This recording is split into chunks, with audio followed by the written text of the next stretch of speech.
What you are about to hear is highly classified. Pay attention and listen at all times.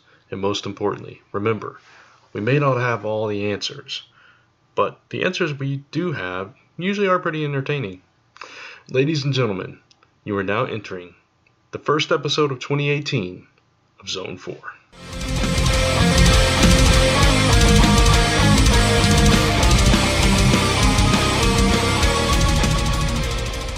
And welcome back to the Zone. I'm Brant.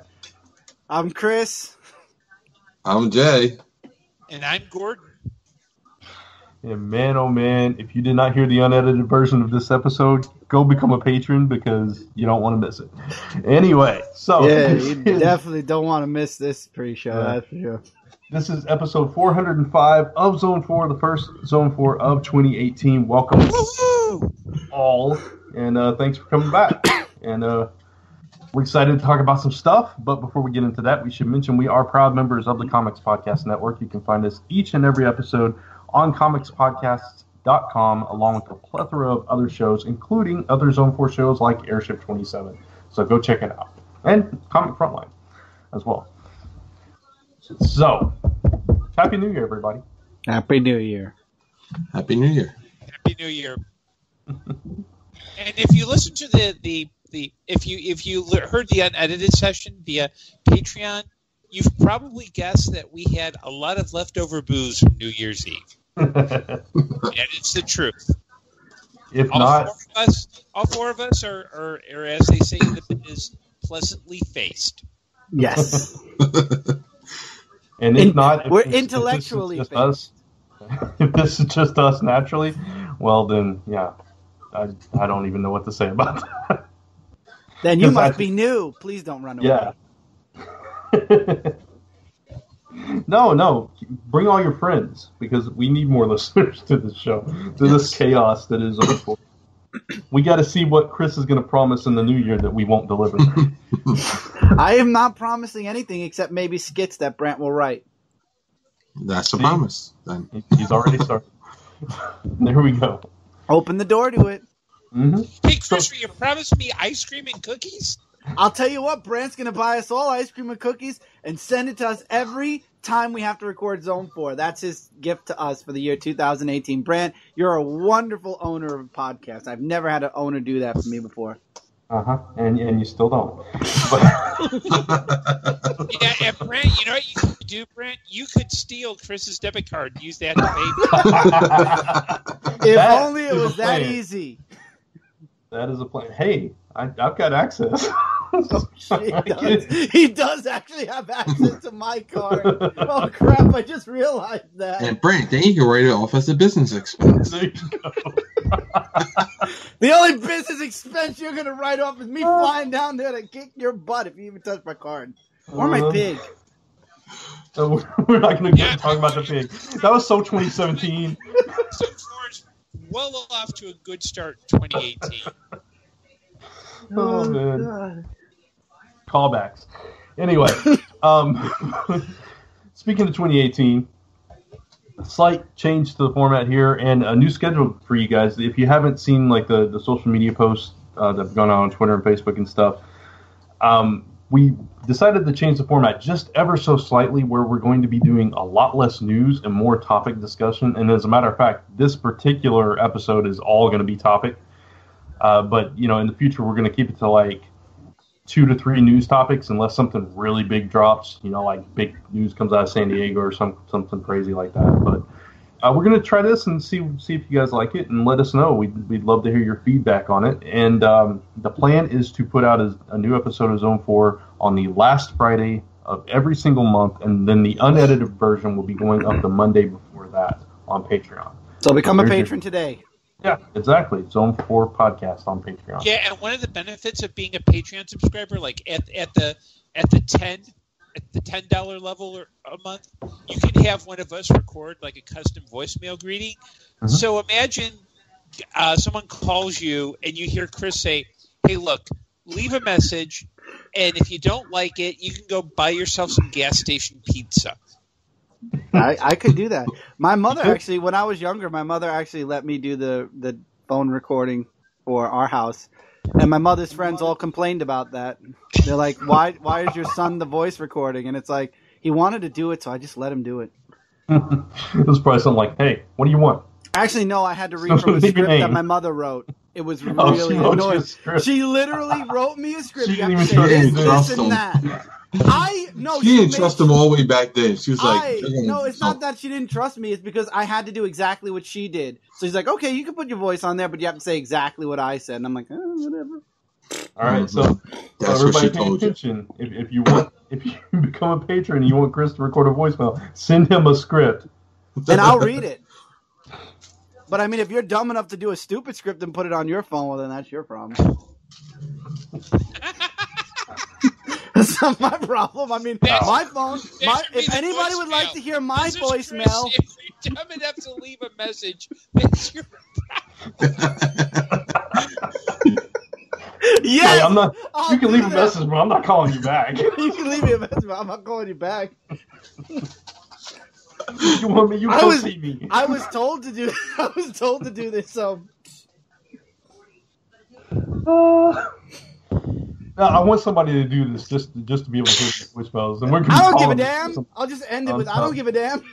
That's it. Beep. Well, there you go. We sold that one. They're just flooded in right now. And if you'd like to hear any of the other Zone 4 casters do a voice recording, go right I don't ahead. think we can surpass you. Yes, we will. You get your choice. If you want me to do it, that's fine. If you want Brand to say, you know what, leave a message. If not, get the hell out of here. You can do that too. But you have to pay $10 a Brand month. extra because he has to say the word hell. He'll say heck. There you go. I'll say that. Get the heck out of here. If you want me to do bad impressions of past Zone 4 hosts, I'm willing to do it. And if you want Jay to read some personal information about people calling you, you can get Jay because he's Skynet.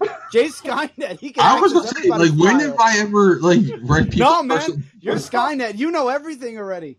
Out of everybody, you probably could steal all of our debit cards That and take makes me business feel like a trips. total creep there, dude. Not my fault. You took the name 3 years ago and we called you Skynet. You didn't even fight, so now you got to take the good with the bad. I'm staying out of that one. Yeah, let's Let's just move on. Jay's watching Next through all your thing. cameras. Topic time. It's topic time. Wow. All right. So So, Brent, 2017 was quite an eventful year, wasn't it? it was. Chris promised a lot of things. And Did you make a didn't list in the of world that? of comics? Oh, no, you didn't. So, ha! I could make a list. It's Next miles episode. long. Yeah. And Just more check out every promises for next episode. Next time, Brent will compile a list of my promises. Uh-huh. All right, so we're going to go over some things that happened in 2017, talk about them. It may be like one-word little thoughts, or it may be a big, deep discussion. I'm going to kind of jump around this list. So I would do that, too, especially because the first thing is going to have the most Yeah, exactly. discussion. All right, so more recent news. We'll talk about that. Justice League flops at the box office. I knew it. Call it. Got Like it! I said, nobody wants pouty Batman. Ben Affleck is the dollar bin Christian Bale. I called it. I knew it. And I know there are people saying, "Oh, release the Snyder Cut." They're actually on Twitter saying, Warner Brothers. They're raising money for Warner Brothers to release the Snyder Cut. First, there's Puerto Rico. They could really use the money. And secondly, if you're that big on a film that was destined to fail, sorry, get over it. You lost. Move on. But wait a minute. Wasn't the Snyder Cut only like one scene they omitted, and that was the Dark Side scene? So they're raising all this money to get one extra scene thrown into a movie? Here's my There question. is. You're getting that one extra scene. It will actually be in the Walmart exclusive DVD set. Oh, don't tell me that. Now I've got to go to the Walmart. There's going to be. They said the DVD will have one extra scene, but you can only get that edition from Walmart. That's what was reported. I think earlier this week, it was reported. Brant, you have a Walmart. You're gonna have to help me out here. Okay, here's my question. That's about all we have here. But here's my question. Small town. People are clamoring for the cut of the director that did Batman v Superman. Yes. Why? That's just beyond. You know why, Brant? I think honestly, you know why? I think because there are some people that just cannot have lobotomies. Cannot accept that the thing that they like sucks on toast. Yeah. I mean, if anyone wants to see a really good breakdown of why Justice League sucks on toast, there's a gentleman by the name of Bob Chipman, who is also known as Movie Bob. He did a 4.5-hour, 3-part analysis of why Batman v Superman sucks. Wow. It sucks. I mean, he breaks it down into plot, scenes that don't work, the background of it. This is a must-watch. If you want to learn really good film criticism, he breaks down Batman v Superman. And nobody should have to see that film more than once. And nobody should have to see that film at all. Yeah, no, I've said it several times that I've never walked out on a film, but that one I came the closest to walking out. And I really almost did. But I was like, I paid money. I'm not going to walk out. That's my philosophy on that. But yeah, that's beyond my comprehension. I was not a fan of that. And according to Warner Brothers, there is no Snyder cut. There is none. Like there is no other. There's not like 2.5 hours of footage out there that is going missing. There's just that's it. Because he left when he left. It was basically, for those who don't know, Snyder's daughter committed suicide, and he had to back out. Now, what happened was it was in the middle of filming, so whatever he was going to film, they brought in Joss Whedon to redo and to actually shoot that. So there's no 3-hour cut. Yeah. Then they took stuff out and Whedon reshot it. Because in looking at a lot of the reviews of Justice League, one of the comments is that there are places where you could tell there was stuff that gets put in. There are huge gaps where there were plot threads in Batman v Superman that do not get answered in Justice League. And, to be honest, the fact is, I think if it weren't for Wonder Woman being such a really kick-ass film and a great film, both in terms of performance as well as box office, I think DC would be like, oh, screw this extended universe stuff. We quit. We're sticking I with agree. CW. I agree 100%, Gordon. If Wonder Woman flopped, they would have either rebooted the entire universe or they would have just forgotten about movies for a while. 100% agree there. Yeah, I agree with that. I mean, no, I haven't seen Justice League. I didn't get to make it to the theater for that one. Oh, Brant. Yeah. Just all I'm going to say is just keep an eye on Henry Cavill's lip. Some of the worst CGI. I never thought to CGI out a mustache would be so hard for people, but apparently for Warner Brothers it is. Okay. Interesting. I'll have to keep an eye out for that. So, I mean, I can't speak to that film, but yeah, I honestly thought it would do a lot better than it did, even with that what it was. I mean, it's Justice League. I mean, you would think. I will say Aquaman was, from what a lot of people say, a lot of people really liked Aquaman. Yeah. He shined in the movie, and I gotta admit, I did like Aquaman. I liked Jason Momoa's Aquaman. I'm looking forward to seeing how his movie goes. But The Flash was stupid funny, and Flash Batman ran so weird. It wasn't it? His legs ran to the side, like he ran with his legs to the side, like as if you were making fun of someone running. That's how he was running. He was like rollerblading. It was just a weird run. And Wonder Woman of was course good. he's going to run weird. He's Stoner Flash. He's like, oh, dude, I'm Flash, dude. Here's a Zone 4 flash fact. Never drink coffee when Gordon is going to talk, because he says stuff that'll make you see your coffee again real fast. Okay. That's what we got to start every episode, a Zone 4 flash fact. There's your flash fact of the first episode. All right, so Justice League underperformed. We'll leave that one alone. Please. Speaking of underperforming, Wildstorm returned this year, or last year.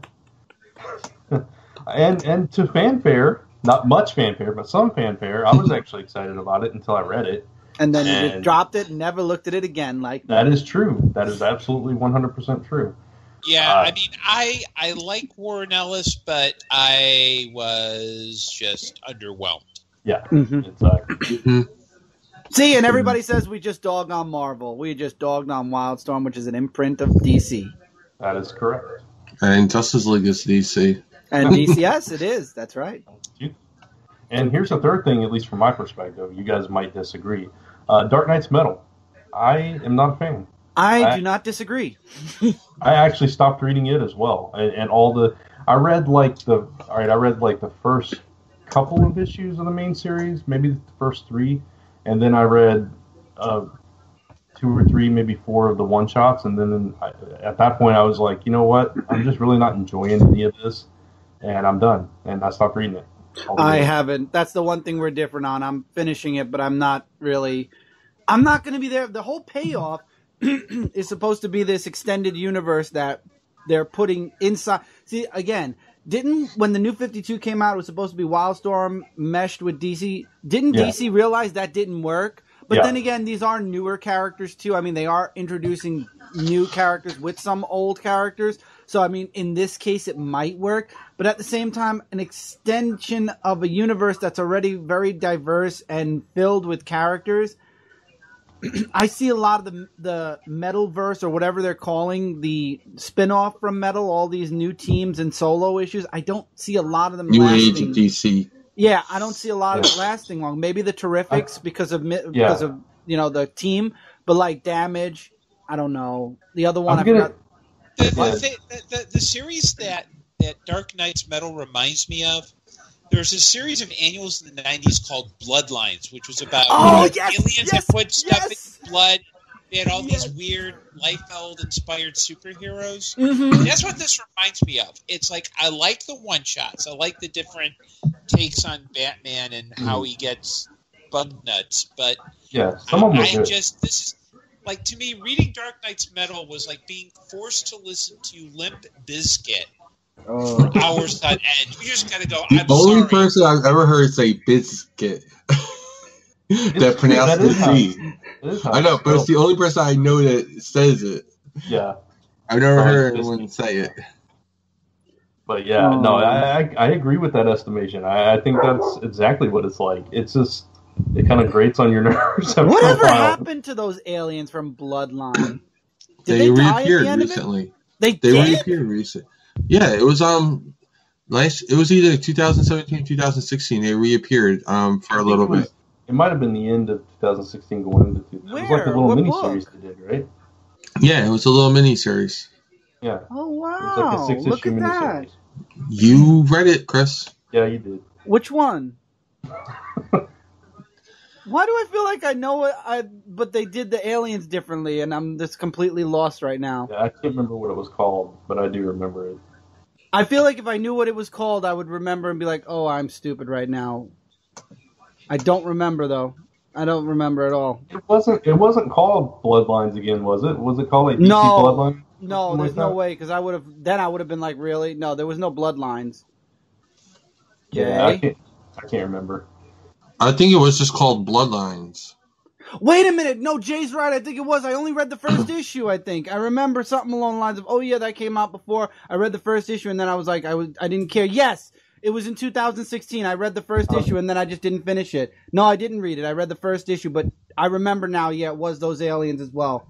No, yeah, I just didn't finish it. Now I remember. Okay. I didn't finish it either. I read a couple issues of it. I read the first, and I was done. Now I remember. Okay. I like Dark Knight's Metal, but it's not like huge. Like I agree with Gordon that the one shots are better. Yeah.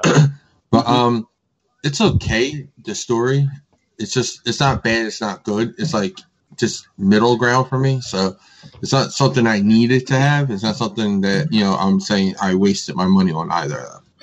Okay. Yeah, go ahead, Gordon. I'm going to ask a question. It's a very loaded question. And I'm not sure I kind of want to know the answer. Is anyone else reading Doomsday Clock? Yes. Yes. And your thoughts? I like it. I haven't read the second issue yet. I like how they're. Sorry, go finish, Brent. I didn't know you. I was just gonna say I read the first issue, and I actually really liked the first issue. I felt like it was faithful to the original, but still kind of felt new and fresh. Mm-hmm. I was gonna say I like how they made sure to say that the both universes were separate, and then Dr. Manhattan went to the DC universe, and that's why Ozymandias and the new. I don't know how I feel about the new Rorschach. I will say that I'm not really keen on the new Rorschach. I feel like it's going to be like Ozymandias found a way to force somebody to be Rorschach or push Rorschach into somebody. But anyway, I like how they made sure to say, this is the Watchmen universe, this is the DC universe. The Watchmen left their universe before it blew up and went now Rorschach and the new Rorschach and Ozymandias and Dr. Manhattan are in the DC universe. Well, they've since Chris already went there, I wasn't going to say anything because it kind of spoils issue 2 for Brant. But they followed Dr. Manhattan's signature to the DC universe, so they didn't all go there together. He was already here, and they went and followed him. So it's not that they all went together. And it's not a spoiler. They did say it at the end of issue 1 that they were going to find Dr. Manhattan, which meant they were going to go after him. It's fine. It's cool. So yeah, because I will say this. I liked issue 1, but issue 2 was way too fan fiction-y for me. I can understand. Okay. I know exactly where you mean too, Gordon. You're talking about like the meetings of people specifically? Yes. Okay. Yeah. It felt a little too much. I could see if they kept the mystery going a little bit, but it really kind of felt like okay, Jeff Johns said, okay, I'm going to do Watchmen. I want to do I want to do the DC universe. It just didn't do it for me. Okay. Interesting. I'm gonna finish it. I'm definitely gonna finish it because this is what Rebirth was all about. It was leading to this, and this event is ending. I still enjoyed it. Yeah. I'm gonna finish it too. I fell behind on all my comics, so I that's why I haven't read the second issue yet. But I didn't get that feel, but I can understand where someone could. So. Oh, absolutely. As a Watchmen fan, I definitely could see. That's why I knew right away when Gordon said that. I knew exactly which parts of the book, because those were the parts that I was like, fanfic, definite. Next episode, Gordon, ask me what I thought of it. I'll read it between now and then. And we'll see which side of the fence I fall on. Okay, and I think something else happened that I don't think any of us were expecting. What's that? And that is Bendis moving to DC. That was huge. That's like the biggest move we've had in a while. And I mean, that would be like Jeff Johns coming to Marvel. I mean, that's pretty big. And yeah, it's something that none of us expected because he's been like embedded at Marvel for years and years and his whole career. Most of his career, yeah.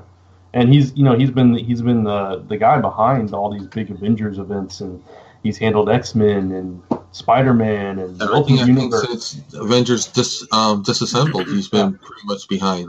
Which, I mean, if you look at it that way, he's done pretty much everything you could possibly do as Marvel. Yeah, it's true.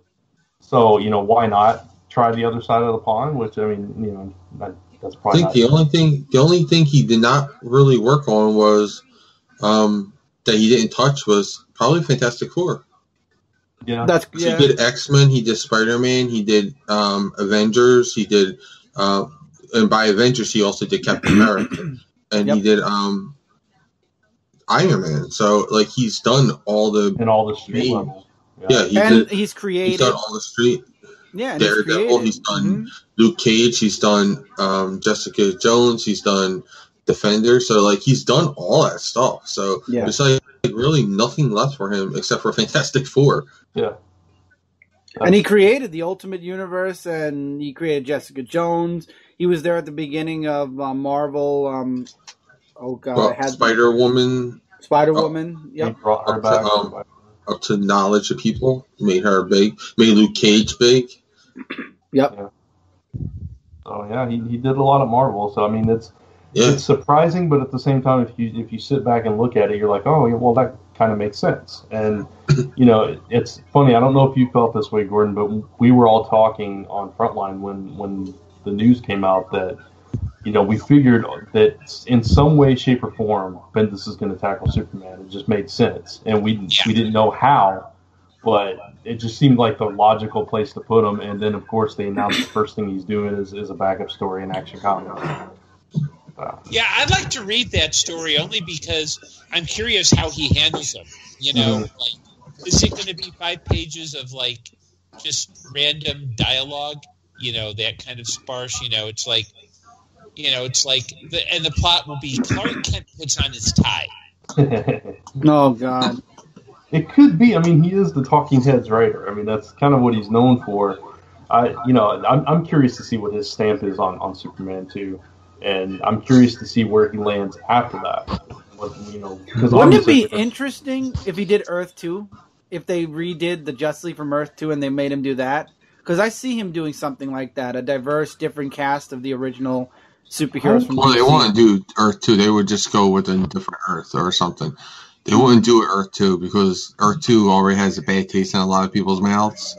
Because it replaced the original Earth 2 and it wasn't all that good outside of, what's the name's run? Taylor's run? Yeah.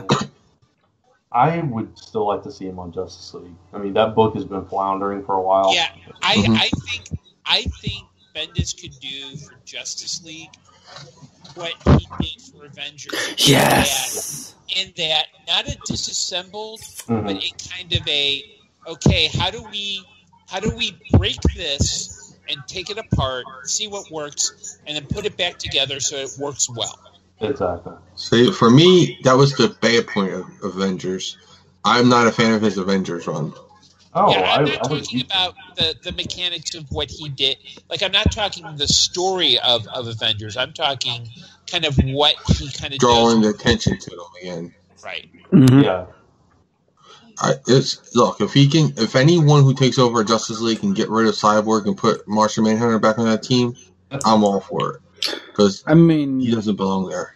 Yeah, I mean, if I like Grant Morrison's run, and I didn't like anything much from Grant Morrison after that, yeah, I mean, Bendis, I haven't liked his work in a while, so I mean, if he can make I'm willing to give him a shot at DC, because, I think when Bendis is great, he's great. I mean, like, he can really do well. I think the problem that I've had, and I think, I don't know about Gordon, but I know the three of us, the rest of us, discussed on Frontline intensively, is that lately he just seemed burned out to us. You know, like his stuff did not seem his usual. Everything just seemed like he was phoning in, or he had to write it this way for editorial mandates or whatever. It just didn't feel like Bendis.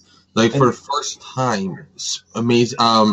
Spider-Man, his Spider-Man, Miles Morales, was not on my top 5 ever. Like, just to add, it's just a puzzle. No, I'm just saying, it just like boggled my mind about that. Yeah, just to add to what you're saying, we also kind of agreed, and Gordon, you can chime in on this too, that when Bendis is writing so many books, it seems to be that his main focus zeroes in on one book, and we kind of gathered, okay, he really likes this book, and he's pouring everything of himself into this one, and all this other stuff he's writing, it's kind of getting the short end of the stick because of it.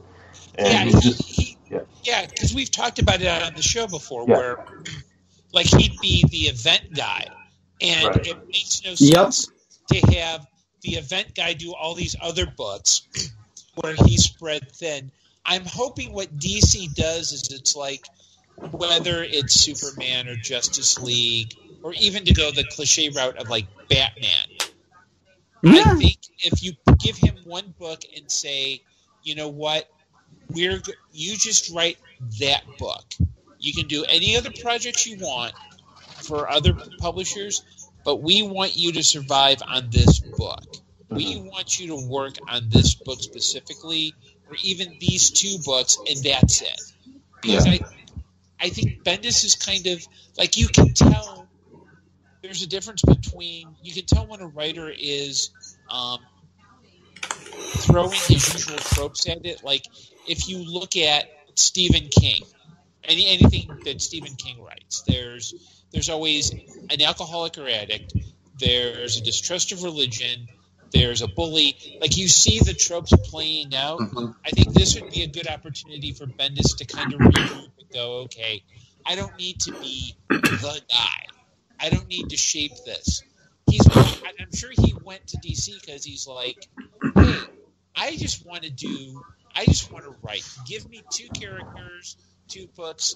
Let me focus on those and not be the guy. So I'm curious to see how he reacts to being part of DC now, because it is such a sea change in terms of what he's done before.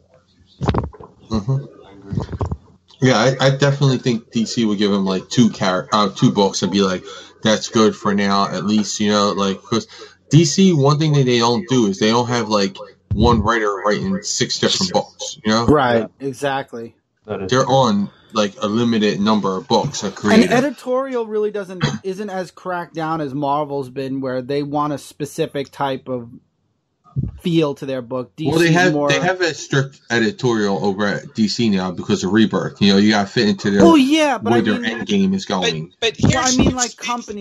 Oh, go ahead. Yeah, here, to kind of touch on Jay's point, the way Marvel's organized is there's one big editorial staff, and everyone gets buy-in. With DC, there is the Superman editorial staff, the Batman, the Justice League, the Teen Titans. There's like different little sub-departments. I think that'll be easier for Bendis because, one, he's not part of the overall mainframe. He just has to get along with, like, if he writes Superman, he's got to get along with the other Superman writers. And I think that will allow him a lot more freedom because, yes, he's got to write within continuity and deal with those issues, but at least he's not dealing with being the major architect. I think would be... Go ahead. I was about to say, if in 5 years he becomes the guy, that's one thing. But I think this is more of I think if you give him an ability to breathe and actually do his job, we're going to get some really kick-ass stuff out of him. Oh, yeah. Powers level stuff out of him. I agree. I think his big problem lately anyway has been continuity, so that's going to be a challenge I think for him with DC, because DC does actually have continuity, where Marvel is, if you want to write something, just go ahead, write it, who cares where it fits in, that's how Marvel's been lately. But I do think that he will be able to fit in with it because DC's more manageable, and also DC's not on a standstill, because I think Marvel, what they've been doing the last couple of years, has been like, all right, everybody, you have to write for this event, and then you get like 2 issues where you can do wherever you want in, and then you have to go back into the next event, So I think everyone's getting, it was that like restrictiveness for everyone that you couldn't do this, you couldn't write that, and I think now he'll have more freedom to breathe. Like he knows where he'll have to end up eventually, but in between there, he can do whatever he wants, He can play with whatever he wants in that toy box, as long as he gets them put back into the toy box the right way. And I think that's what Marvel did not let him do, because lately it's been event after event after event after event, and everything's been building towards it. You have to, you can see it in the Marvel books. They were change gears, like, so swift in the middle of a story just so they can get to the event. Yeah. Oh, okay. It's kind of the way DC did for a bit there too. Yeah, they were guilty of it too, Mm-hmm. but at least they apologized to us, and they're fixing it. They righted their ship, and Marvel's still floundering at sea. Yeah, you can say that again. Unfortunately, but yeah, no. Whatever he does, it's going to be interesting to see it take place, and see where he ends up. So we'll all be looking for that and talking about it, of course. And let's see. Speaking of those Marvel events, Secret Empire happened. We talked about that on this show before, so we won't spend a whole lot of time with that. Yeah, that was a thing. Mm-hmm. That was a thing and a broken promise waiting to happen. Well, we knew that to begin with anyway. Yes, we did. We all called it. If anybody believed that 18-month thing, Chris has some promises that he'll make you too. Yeah, yes. Exactly. But that did bring about Marvel Legacy, which did see a bunch of returns, supposedly. We still haven't quite seen them yet. But, it's kind of changed up things a little bit. And I think in some ways it's been for the better. In other ways it's been just status quo. And I think they've used that Marvel Legacy imprint to focus on their big people and kind of just paint that banner on top of all the other books that just continued on as it were.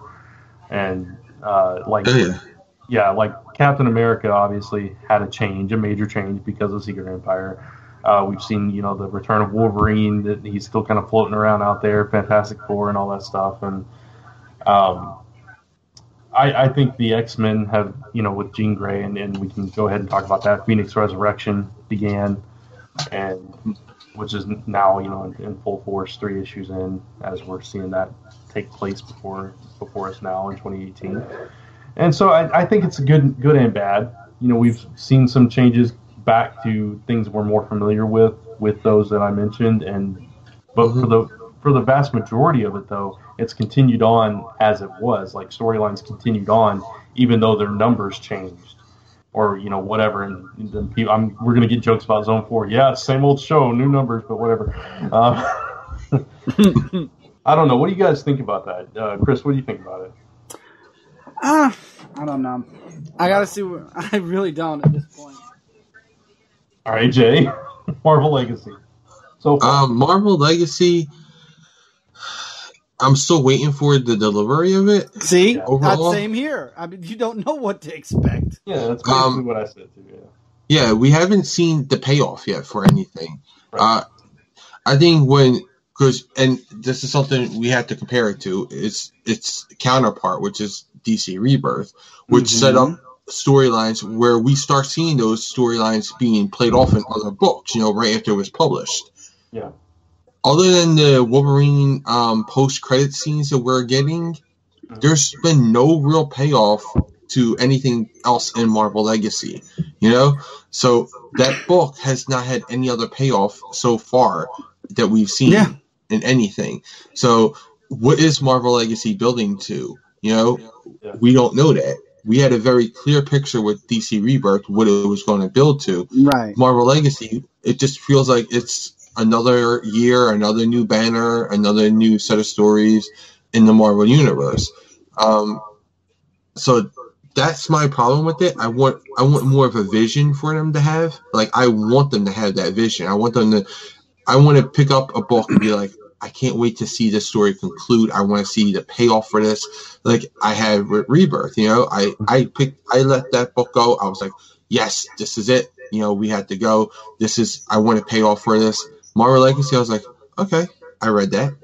And I haven't gotten a payoff in any of the Marvel Legacy titles yet either. Mm-hmm. And since we're on it, you might as well say that Marvel even went out and they spoiled their Marvel Legacy issue. They spoiled Marvel Legacy #1.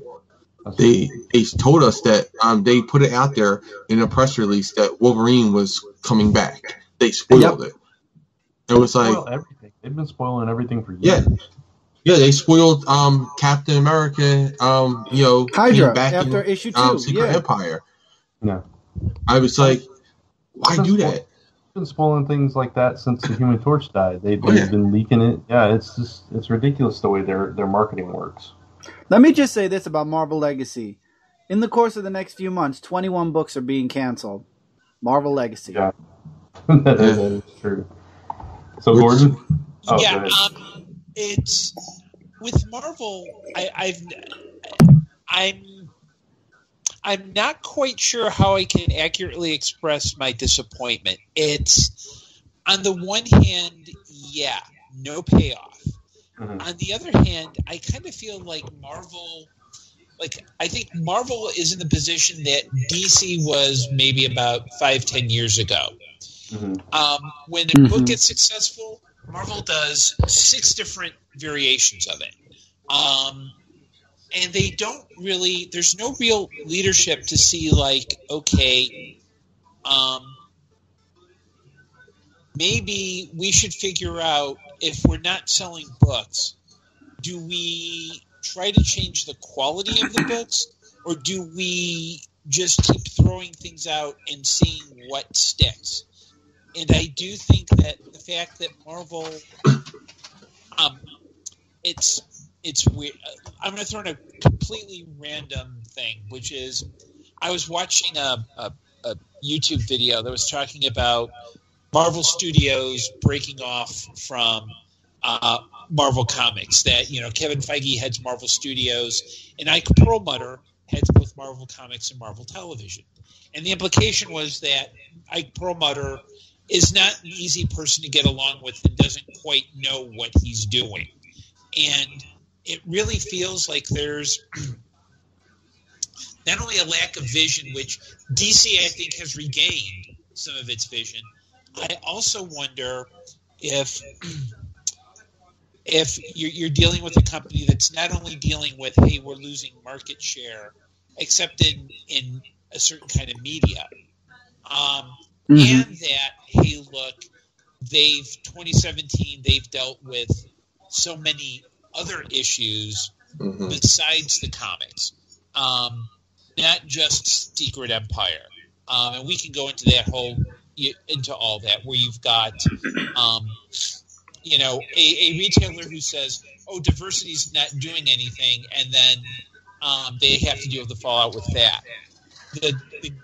One of their new editors, C.B. Cebulski, got outed for long ago pretending to be a Japanese Japanese writer.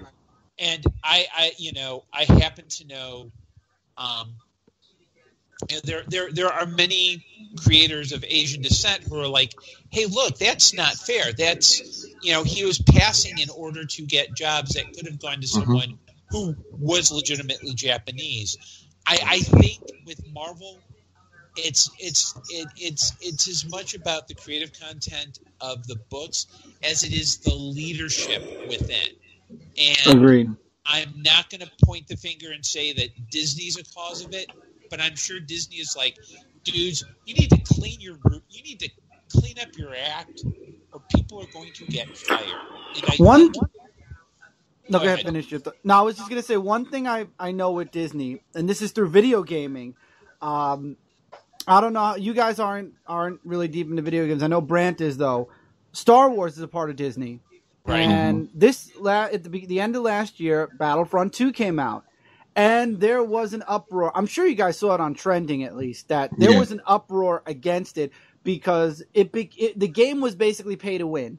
They threw loot crates in, and they're like, oh, you don't have to buy it. You just have to grind. And people and players did the math.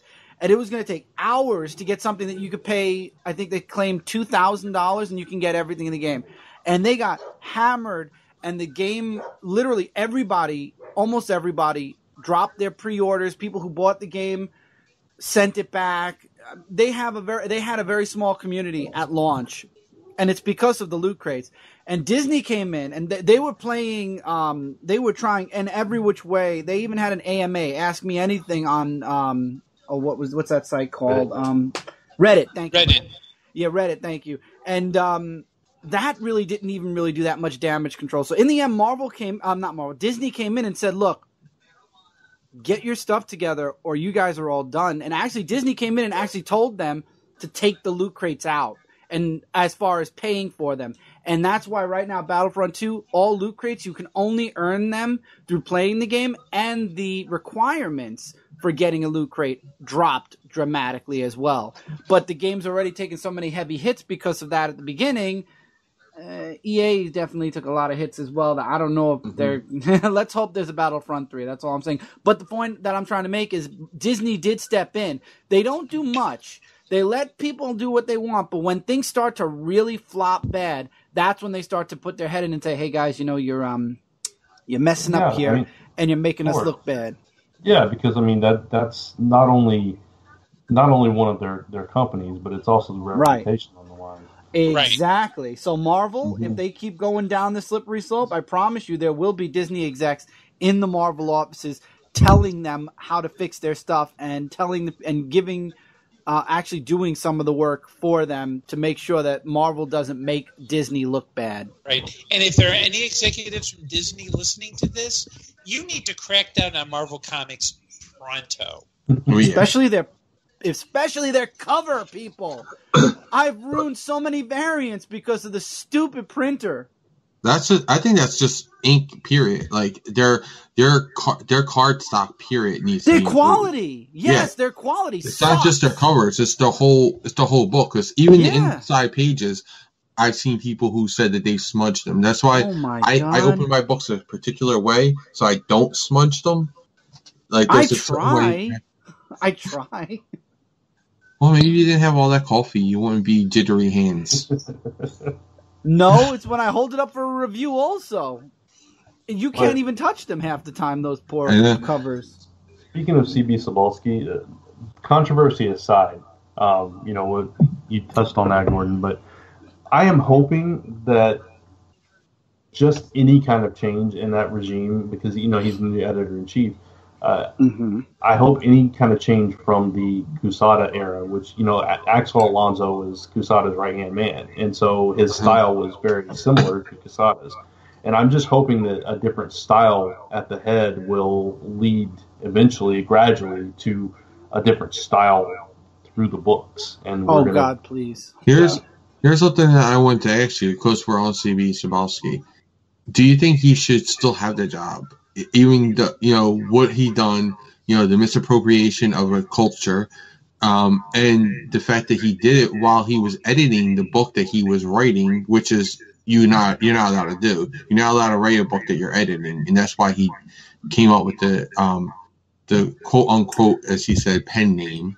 It wasn't. I think Disney needs to think about that. Honestly, I think as fans, I think what he did, as you just said, is wrong, and it's illegal. But I think that's for Disney really to say, hey, he did this. Maybe we should put him. I think maybe putting him on like some type of I had the word probation. Some type of a probation where he's watched, and they make sure that he doesn't fake a name to be writing a book and also editing Marvel, and making sure he does right by Marvel would be a proper way to go about it. And I just want to throw one more thing in. Do you think if it was another culture that he misappropriated, that it would be that it would have been more controversial than it is now? Oh, I'm not getting into that. I'll just say yes. I'm just going to say yes, and that's it. Let me put it this way. I don't think the issue is the culture specifically. It's the fact that, one, there are a lot of creators, a lot of diverse creators who are looking for the opportunity. Mm-hmm. He essentially stole it for no reason other than he could. Yeah. Okay. Yeah, and higher ups like had to know about it because they were lying for him, saying, "Oh no, I had lunch with Akira Yoshida last week." They were saying that he met this guy. Yeah. Let me throw in a more recent, like this week, news item to put it in contrast. I forget the artist's name, but they worked on Manga Punisher years ago, and it was written as and there were some blatantly racist references in the book. Like two Japanese characters were named Hashi Brown and Susumi Brown. I kid you not. And the artist publicly apologized on Facebook saying, hey, I needed the money, but it was still wrong. And this was out like 20 years ago. My and she God. She even publicly posted to Marvel, hey, Marvel, don't release this. Put it, take it off the shelves. It's not cool. I think what Disney should do is they should really not just put him on probation, but really keep an eye on him. I mean, make sure that do not give him any wriggle room, because this isn't just a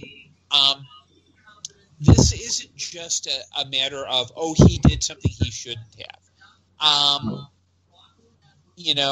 In a different context, if someone, there's a reason why we don't have, amnesty is a very loaded term. There's a reason why we don't have minstrel shows.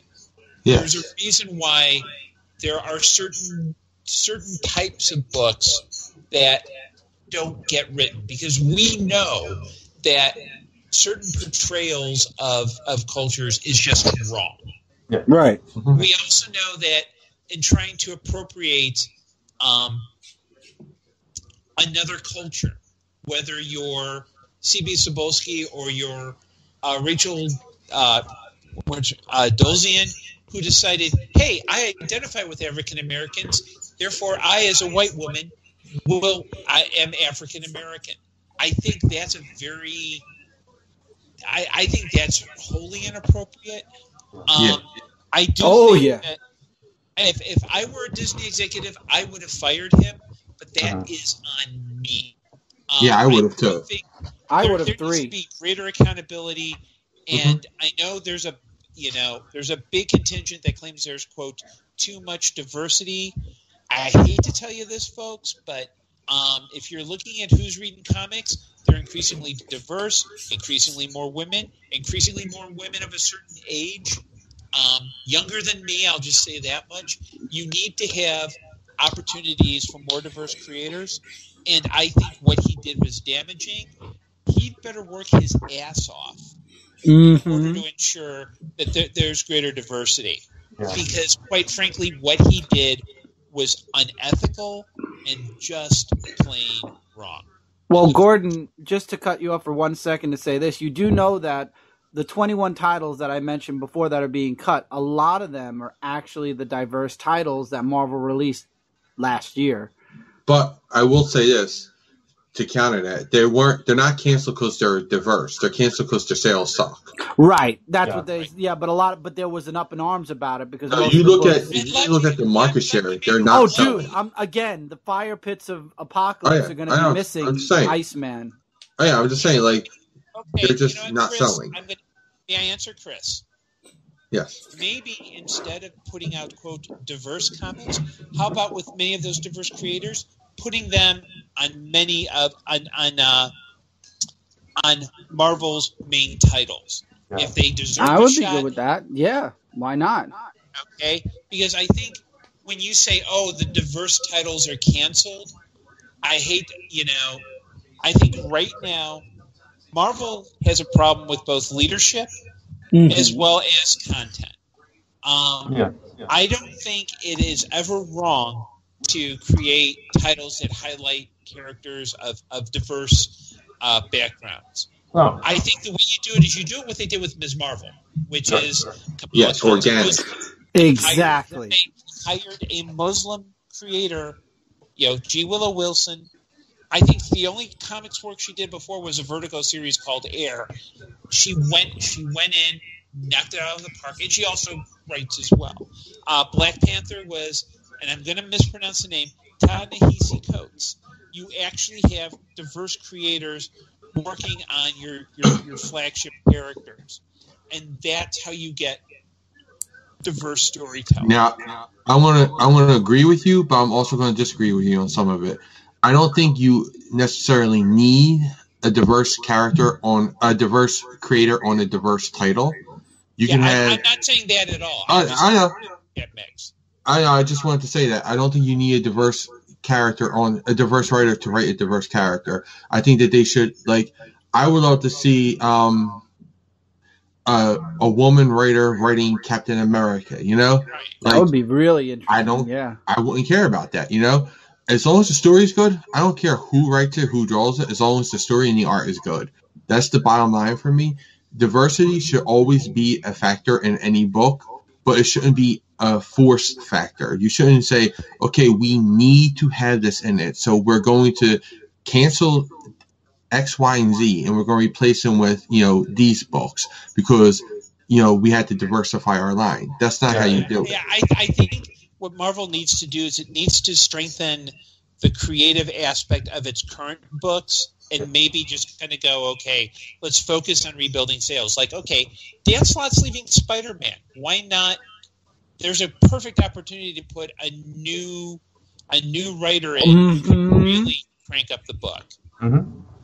And I've just taken over Brandt's job, haven't I? That's right. And just another thing about the creators coming onto it. Hire within the industry before you go for there are plenty of black writers, Asian artists, Asian writers, black artists, all out there, Latino artists and writers that are in the industry already. Give them a shot before you go to like a novelist or something, just because they won a New York Best Time Seller or whatever. That doesn't mean that they can actually write comic books. That's been proven so much this year from Marvel. Oh yeah. I mean, hire within your industry. There are plenty of writers and artists from all walks of life, all all nationalities, all religions, all everything you can find under the sun. They're already in the industry there or trying to get into the industry. They're working on the indie books and all that, and they want to get higher up into Marvel. Hire them. Don't go to like, oh, this guy won a New York Best Time Seller, so we're going to make him write a book. This lady wrote a book that got a lot of press, so we're going to have her come over and write a book for us. Yeah. Hire within the industry already. The episodes of this popular TV show, so we're going to have him write a book. Yeah. Right. I mean, like, get people who are. I mean, I'm not saying that it doesn't always work, because Rainbow Rowell proved that it. She came in and she's blowing it away with Runaways. But I mean, like, for all these people that Marvel is hiring, just because they're diverse and they got names on other markets, there are people who are diverse who are in the industry already who are like, yo, I need a paycheck too. Like. Support the industry. I think Marvel needs to do a better job of not stunt casting. I mean, with G. Willow Wilson, she was a novelist. She had some comics work behind her.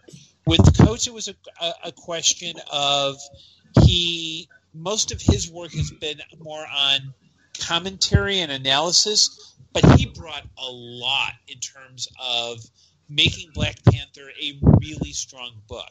I think when you do you rather do that than to use an example from way back, a novelist named Jodi Picoult who did Wonder Woman for like 2 or 3 issues and then quit because she just wasn't a good fit.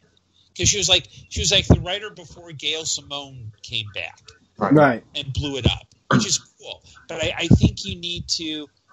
I think that Marvel is.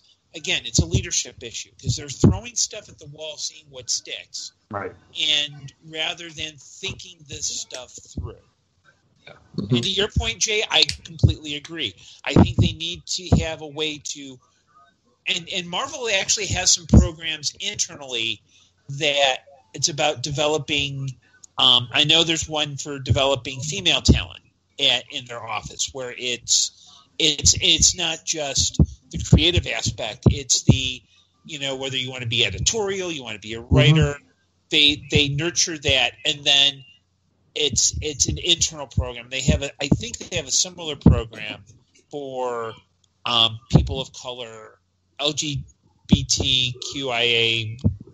I think, and so they're doing a lot of stuff internally, but I think the leadership needs to see this as you're not doing this because you're going to get more sales. You're doing this because it's the right thing to do. Don't make a press release every time you hire someone. Right. I mean, that's the one thing that I I really hate about Marvel when they do it is that they had to bring them out and showcase everyone that's diverse. Like DC hires people all the time with diversity for their stuff. I don't see like press releases that, there's a female writer writing this book. It's just, this is the writer of this book. That's it. Like they announce it just like they would any other title. But Marvel, I think, seems to make it a big grandstanding gesture that they're doing this. And it's kind of like, it seems fake when you do that to me. It seems insincere. And that's just wrong for me. I mean, Disney, if you're listening to us here on Zone 4, any executives up there, if you'd like to hire good leadership, you got 4 people right here that got good leadership. And Brant's a leader of several things. So, just put Brant on Spider-Man. He'll fix everything up in like 3 issues. Don't make that promise. Oh, I can make that promise because I'll make you a bet. 5 issues, Brant could fix Spider-Man like that.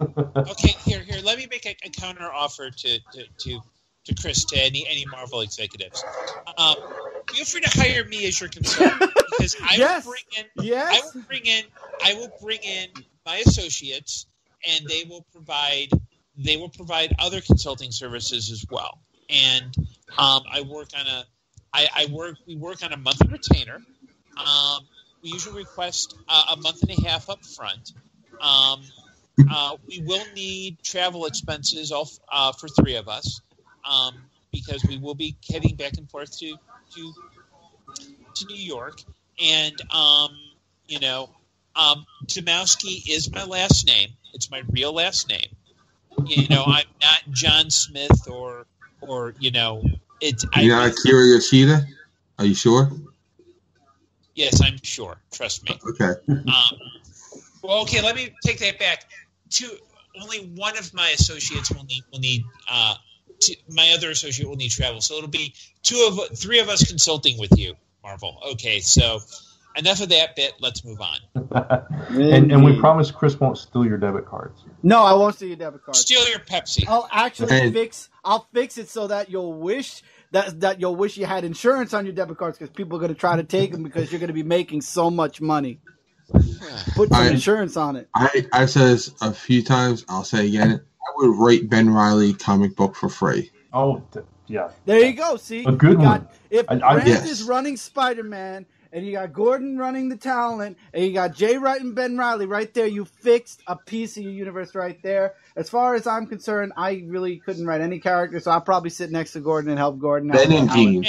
I don't want to write. To sweeten the deal, one of my colleagues is a 2-time Hugo Award-winning editor for a semi-pro science fiction scene. We can bring her on board. She's wonderful to work with.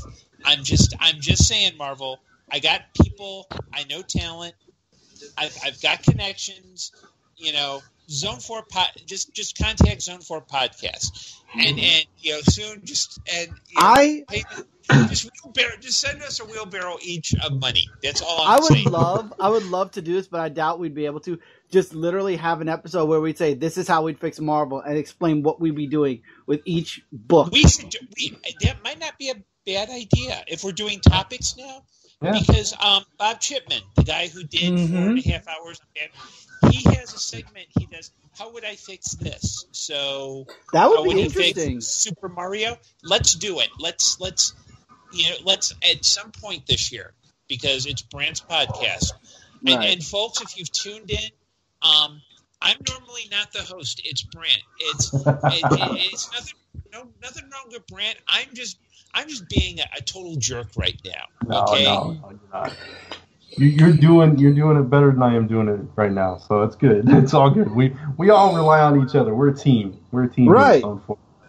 That's what it's all about. But yes. So all great ideas, and I actually think that's a really excellent idea. We should do it. Yeah. So put it down. All right. Before we move on, I do want to address something I kind of said that I don't think anybody heard, and I wanted to kind of qualify it. When we were talking about the Zabalski thing, you asked the question, Jay, about if it was any other culture, and I said it depends. And what I meant was, I don't agree with it, but I do think it would depend on certain cultures that, like German culture or something that's closer to what a white man looks like. It might not be as perceived as, as bad to people, but I think it still is.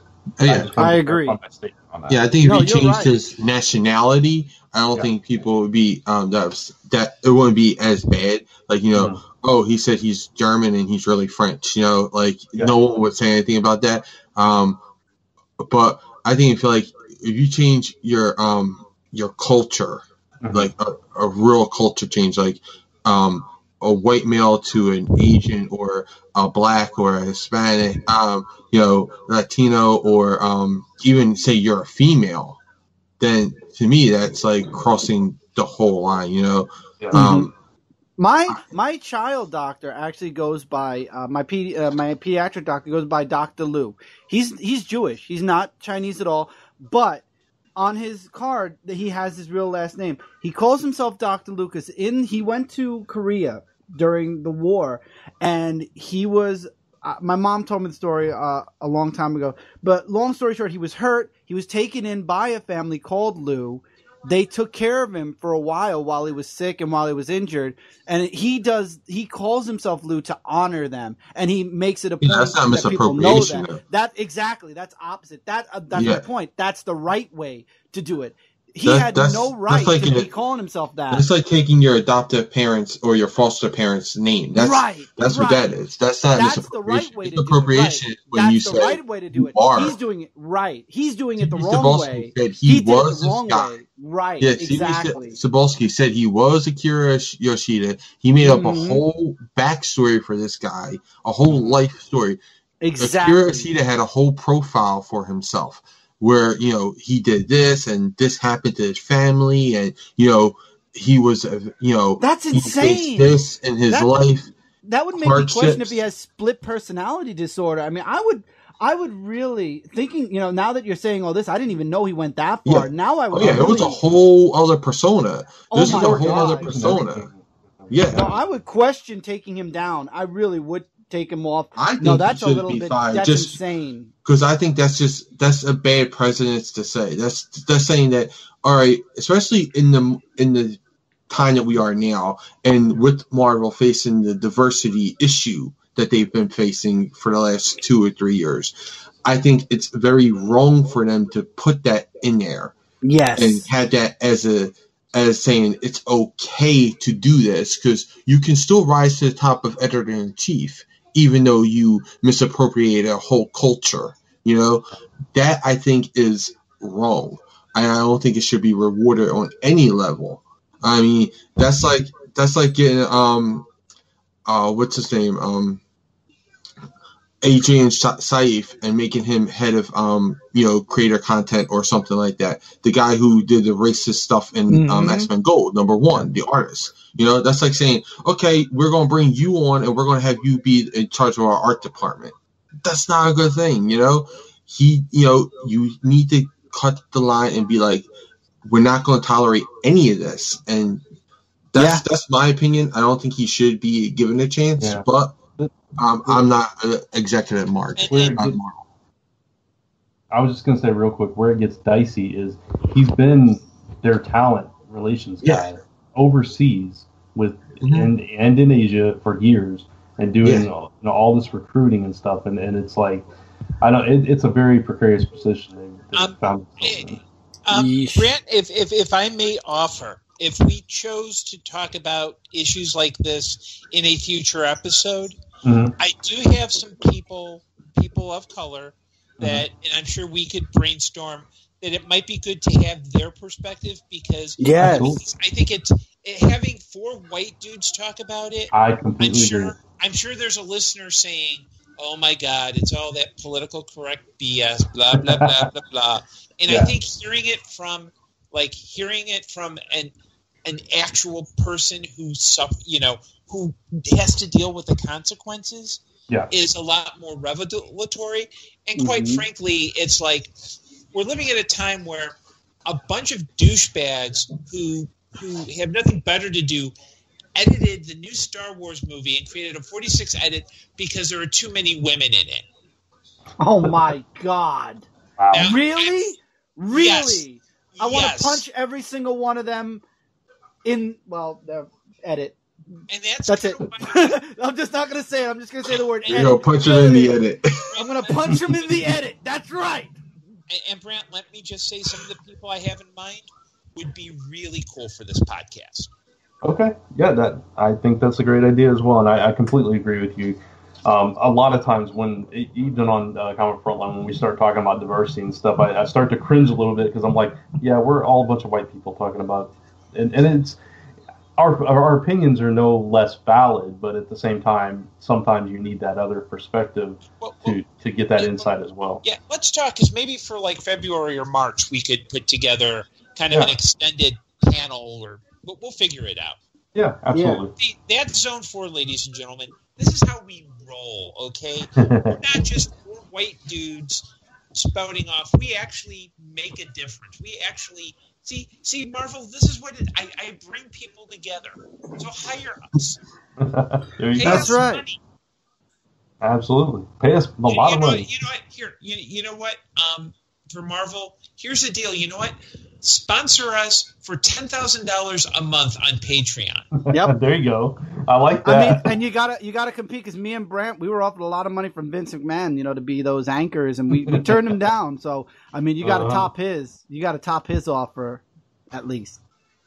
Chris. All right. Hey, nobody knows. Do you know? I didn't go say talk anything. to Vince McMahon? I didn't say anything. Yes, you did. Yes, you did. I said, you already. Chris. Yeah. So, shh. It happened. It did. I'm sorry. I said your name again, and you freaked out again. No, I apologize. I didn't freak out. You basically made what I said a lie by saying, sorry, I said the C word. I'm sorry. You said the C word. How dare you? If you're going to say the C word, you have to say it in the affirmative, not the negative. Okay. There's just one thing I think we have left for 2017. What is that? Disney buys Fox. Oh, yeah, that's a big one, right? Yeah, we talked all around Disney, and we didn't even mention that. So yeah, I literally put Disney there for somebody to say it, but nobody did. So I was like, okay. I know. I thought about it at the time, and then we just kind of went off on other tangents, and it didn't come back to me. But yeah, that was huge. I mean, Disney picking up Fox and all the implications from that. With the Hulu stuff, and with, of course, getting all those Marvel properties back. And, we're still finding out details here and there, and it's still going to take like 18 months for this whole thing to take effect. And in the meantime, Fox is operating business as usual. Simpsons called it. If I can do an aside to Disney, hey, Disney, if you can figure out a way to screw Rob Liefeld out of any royalties for Deadpool, do it. I mean, let's face it, the dude should really go back to eating gas station pizza. You know what I mean? Let's cut out the Papa John's and the Domino's. He deserves to go back to gas station pizza. Well, Simpsons called it on one of their episodes. 20th Century Fox under the direction of Disney. Yeah. What's funny is we talk a lot about Disney becoming a monopoly and everything, and just out of curiosity, Lisa and I were looking up entertainment companies and just companies in general, and seeing who like the top companies were and everything. And really, Disney is not at the top. I thought that was very interesting. It was enlightening a little bit that they were actually a little bit lower, and like companies you wouldn't think of are actually higher than them, like Comcast. Comcast actually has more money than Disney. They own like NBC. I know Comcast does, which also gives them part owner of other factings too. I forget all Comcast owns because they announce it whenever they say something on the news. Like here, like I watch NBC News, and they're always saying Comcast is our parent company who also owns this. So I'm like, Comcast owns a lot. Comcast, they own NBC, they own Universal Studios, they own. I think they also own Seagram's Vodka. Okay. And they're also bastards who are behind taking away our net neutrality. So, And they're a crappy cable service. Well, people are still fighting. I think we only need one more senator or mayor to back it up, and then it goes back. It'll be reverted back. It doesn't quite work that way, Chris. It's if you're talking about the Congressional Review Act, you need one more Senate vote because you need 51. Then the House has to vote. Oh, okay. Well, I'm going by what people are telling me. So if you're listening out there, contact your senator. Tell them to support the Congressional Review Act on net neutrality. Contact your representative and tell them to vote to strike this down, because what this means is that you're going to get, it means different access. It means being denied access. It means that you're going to have to, basically pay a lot more money for the stuff that you're getting now. And For free. And that's going to affect your ability to listen to this very podcast. So, right. yeah, we got a dog in this fight. It's a free speech issue. Mm-hmm. It's a business issue. So, yeah, do what you can to support net neutrality. Absolutely. Comcast owns some local stuff, too. They own the Philadelphia Flyers and the Philadelphia Fusion. And the 76ers, I think, as well. No, they don't own the 76ers. But yeah, no, it's crazy. And as companies overall, I will say this, and you can use this against Cat J. Apple is number one in the world. I tell people all the time, Apple's evil. taking it over. Yeah, they're trying to take over. I'm telling you, Apple's evil. They've been telling you. Apple just removed an app from its store that was developed that you could tell, like, it measured like the other apps on your phone or tablet, and would tell you whether you're being throttled because of the lapse in net neutrality. Apple removed it from its store entirely. Wow. That tells you already that the net neutrality that Apple's I've been saying it for years. Apple's been telling everybody that they've been evil from the very beginning. Their logo is a bitten apple. Exactly. It's the first sin. They've been wearing it on their sleeve the whole time, saying, "Look, we're evil." It's the whole thing. If you tell people you're evil, they're not going to believe you. Yeah, and you know who else? You know who else uses Apple? Rob Liefeld. Yep, he does. There you go. I tell you, even Paper Girls is secretly telling everybody Apple is evil, but no one gets it. I think Trump Tower is right next to an Apple store as well. Everything's probably next to an Apple store everywhere. Quiet, my cousin. Quiet, Jay. I'm doing something here. But anyway, speaking of my cousin, and this is relevant because his band is one of the official bands of Zone 4. They just got signed to Eclipse Records, so congratulations to Matt and all the band. Yay! Congratulations. You heard him here first on Zone 4. Just remember that. That's right.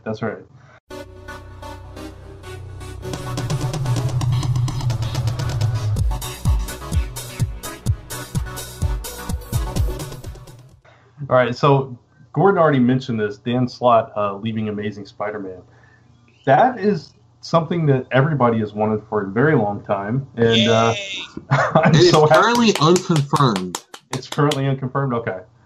Yeah, because it's just from that one solicitation where it says he saved the biggest battle for last, but it doesn't mean that his run is ending, because Jesse, JLS Comics, was saying even tonight that he was skirting around that issue at the Comic-Con that he went to in Florida. He wouldn't answer if it was his end of his run or not. Yeah, but he skirted. Yeah, exactly. He skirted around Dr. Octopus when that was going on too, even off camera. Yeah, he likes to toy with the fans. Yeah, he always has. That's kind of his gimmick. I like Dan Slott the person. He's a very nice guy. I love him, but I would like to see his. I was never a huge fan of his run on. I mean, I've talked about it many times before 700, before all this stuff when they were doing the rotating writers, and he wrote the bulk of that. And every time he was writing it, I did not like it. I didn't like it when he took it over. I did like Superior Spider-Man just because it was something different. I got into it. I agree with that. And I've seen him write Spider-Man as he should be, because he wrote that the original Renew Your Vows thing as part of what was this? Secret Wars 2, yeah. So yeah. I think of which event it was. I know, it's secret this, secret that. But yeah, he wrote a solid classic Spider-Man tale, so he can actually do it. It's just he chooses not to.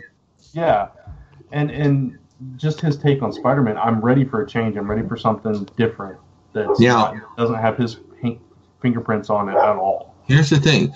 Do you think that's an editorial thing to where they Yes. say you can't write that? Because he did pitch, because he told the story behind Renew Your Vows is that he wanted to bring back the marriage. Mm-hmm. And he was told by Alonzo and by Joe Quesada. that you're not allowed to do that, but you can set it in Secret Wars alternate universe. You know, you can't set it there. It has to be an alternate universe, though.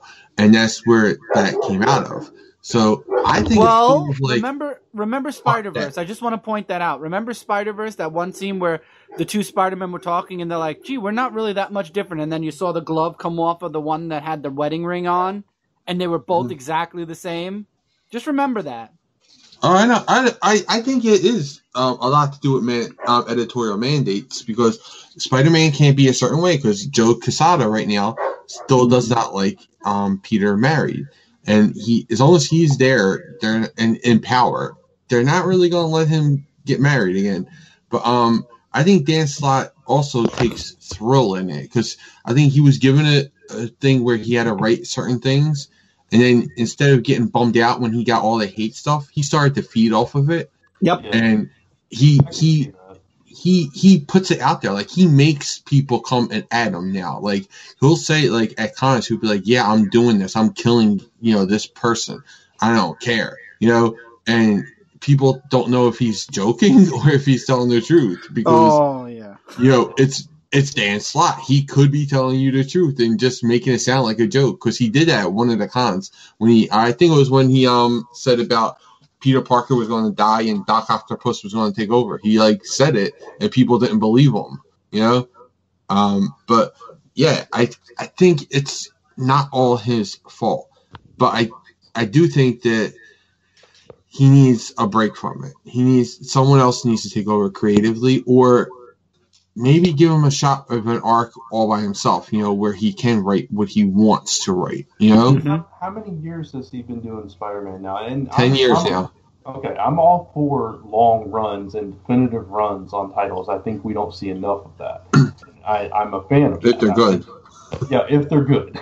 If you have somebody that gets a character and writes them well, keep them on there and keep them until they stop being good. And then that's the time for them to move on. And I think Dan Slott is way past that point. Oh, yeah. Right. I can agree with that.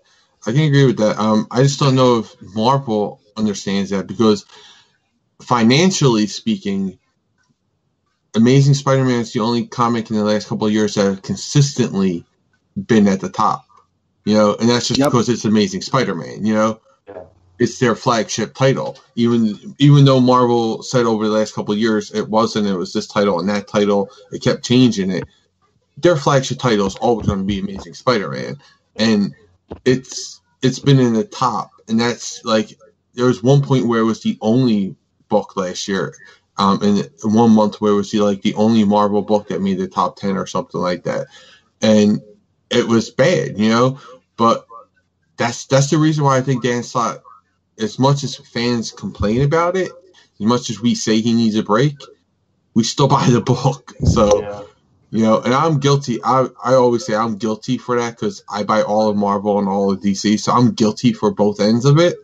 And I take that shot at me because I am a part of the problem. But it doesn't mean I can't say I want a solution to it. Right. Exactly. Gordon, any thoughts? I'm not a big fan of Slott's work, so if he's going, I say hooray. Yeah, I agree. I haven't really enjoyed anything else he's done either, personally. That's just me. I didn't like his Silver Surfer. I didn't like his thing, what else has he done in recent years? But do you not like his Silver Surfer because of the writing or because of the art, Brant? Okay, well, mainly it's the art. It's hard. I know your history with the art. That's why I was saying. I am not a Mike Allred fan, and I will take the punches for that one. But yeah. Here's one question that I'll throw out about Dan Slott's run. Do you think, or it would be a couple, but it would be the same vein. Do you think that he would end his run with the marriage coming back? Because that's what was his first official start of the run, was ending the marriage. Do you think he'll bring that marriage back? And if so, do you think it would last beyond the next writer? I think, and as the resident big Spider-Man fan here, and Marvel fan and just comic fan in general, I think if you stick by the rule of in these licensed characters like Marvel and DC, that when you take on a book, you leave it the way you found it, and that's kind of been the hallmark of comics. That's how they stay, relevant through the years and keep that same vibe from generation to generation. If you think of it, if you think of it in terms of that, then he would kind of have to. I think so. Joe Quesada is going to quit when Dan Slott finishes his run on Amazing Spider-Man. But see, I mean, yes, Joe Quesada's still got a position of power. He's chief creative consultant, whatever. But with regime changes and stuff, and with them realizing they need new direction, and with losing Bendis and everything, I think they need something big. They need something to draw people in, and that would be a thing that would really get people talking. And so I could definitely see that. As far as if it lasts beyond that, there's too many factors to be able to answer that. I agree with exactly what you said. Yeah, I could see Slott maybe putting in some plot elements that the next writer could then kind of pick up and go with. So I could see Slott's last panel as Mary Jane Watson shows up and says, "Basic, you hit the jackpot." I can't see him redoing the marriage, but I could see him setting it up so that someone else could. Or maybe MJ looking in her jewelry box, seeing the wedding ring in there. Yeah, something. Maybe the wedding ring, is there. God bless you, brother. Well, don't forget that Damnation's coming, and that's several characters fighting Mephisto. Yeah. One of them being Ben Reilly. That's true. At the very least, if they set it up where they got back together, that would still be something huge. Yeah. Something. I think he has to go out. If this is his last run, it has to be more than just, a battle between Peter and Green Goblin. I mean, Hobgoblin. I mean, Green Goblin, yeah. I don't know why I said Hobgoblin. Green Goblin. It has to be more than that fight, because it's something we've seen 1,000 times, Yeah. Mm-hmm. It can't just be something like that. If you're going to end a 10-year run, you have to end it with a mic drop, You can't just go out and be like, okay. Like, I'll go back to DC again. When Jeff Johns ended his decade run on Green Lantern, he did a mic drop on it. He set up a future. He did, like a terrific issue. And then he dropped the mic and he walked away. And again, he set it back to status quo. Yeah. Yes, he did. And I think if Dan Slott just does it and it's like, okay, there's a big fight. Peter wins and, Norman loses. Yeah. Or what, it would be, it's like, I don't know, it would be like Sopranos ending again. It was just a suck-ass ending. Did he die or not? Yeah. So speaking of big epic things happening, Action Comics 1000, the first finally to reach that epic number. And we have 2 Superman fans. Yes. Yeah. I was so mad. That was the first thing that got me pissed off when they did New 52 and they renumbered Action. I was like, really? Yeah. Really? At 700 plus, I think it was almost 800 at the time. You're really over 800. Was it over 800? I'm trying to remember. They did 52 issues, so minus 52 from it came back in at 900 and something. It came back in the 900s. All right, so figure it was in the 800s. I was like, seriously, you're going to do that to Action? And me, I was like, okay, I'll see you in 52 weeks 52 weeks when renumber it started up. Because you're too close to 1,000? Yeah, 52 months. 52 months when we renumbered them again. I was like, I'll see you in 52 months, because I said it was going to end at 52. New 52 was going to end at 52. And I was just like, okay, I'll wait. I knew it was going to change. I knew they were going to do it, because there's no way. Secretly, Jay works for DC. He's not telling us, but it's just logic. With Action and Detective, I knew if any titles got the numbers back, it would have to be. You have to. That's true. You'll be crazy to work that hard, get up to that number, and not want to blow float it right before everywhere. 1,000. Yeah, that's ridiculous. So Jay, what is this book going to be? It's going to be a collection of a celebration of Action Comics. It's going to be a celebration of Superman. It's going to have a bunch of different stories in it. The two main stories are going to be by Dan Jurgens and Peter J. Tomasi. And then you're going to have who are the creators of Action Comics and Superman, respectively. And then you're going to have the only other person that they really announced was Michael Bendis, who's going to be Brian Michael Bendis, who's going to be writing a backup story, which is, they're normally between 5 to 10 pages long. So it's going to be a big monster-sized issue. It's probably going to go for at least $10, I would say. At least. Is it going to be just like their 80-page, or you think it's going to be longer than that? Longer. I think it's going to be longer. Yeah, I think it's going to be over 100 pages. Yeah. So it's going to be big. And then they're going to have also there's going to be a book celebrating Action Comics. Yep, Action Comics 75 celebration. I pre-ordered that. Action Comics 1000 it's called. Action Comics 1000 or Action Comics Making 1000, something like that. It's going to reprint some of the big issues of Action Comics, so you're going to get them, and you're going to get some new stories in there as well. And that is going to be selling for like $30. Yep. It's a huge deal. Wait, isn't it? First of all, I hear an echo. Yes. And second of all, I think that book's coming out the month before, because I think I pre-ordered it from DCBS. That comes out in March. That comes out in March.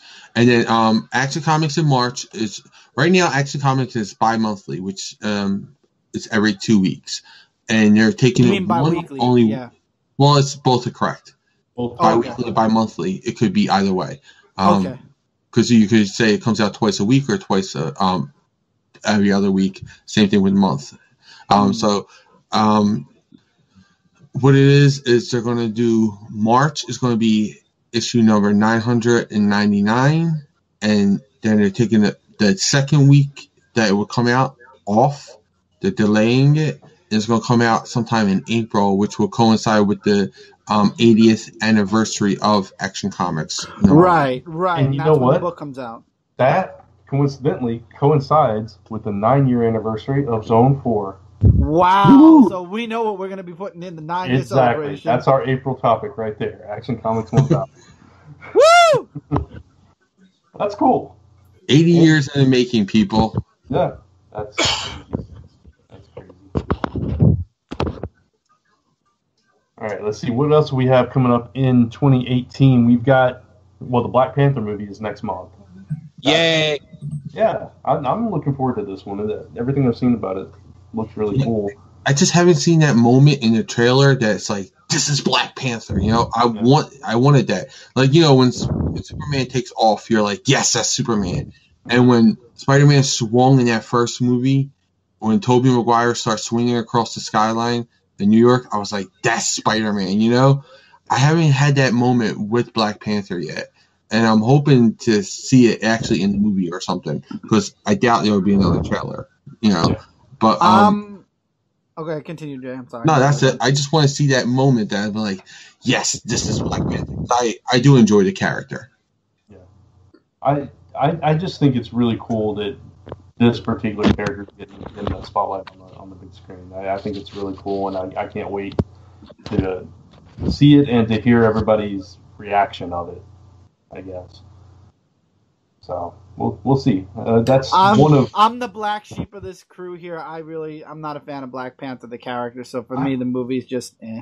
I'm not a fan of his book, but I am a fan of the character. I liked him better in Avengers and in Avenger-themed books, personally. I've never been able to get into his solo title for whatever reason, but anytime he popped up anywhere else, I was like, oh, I like this guy.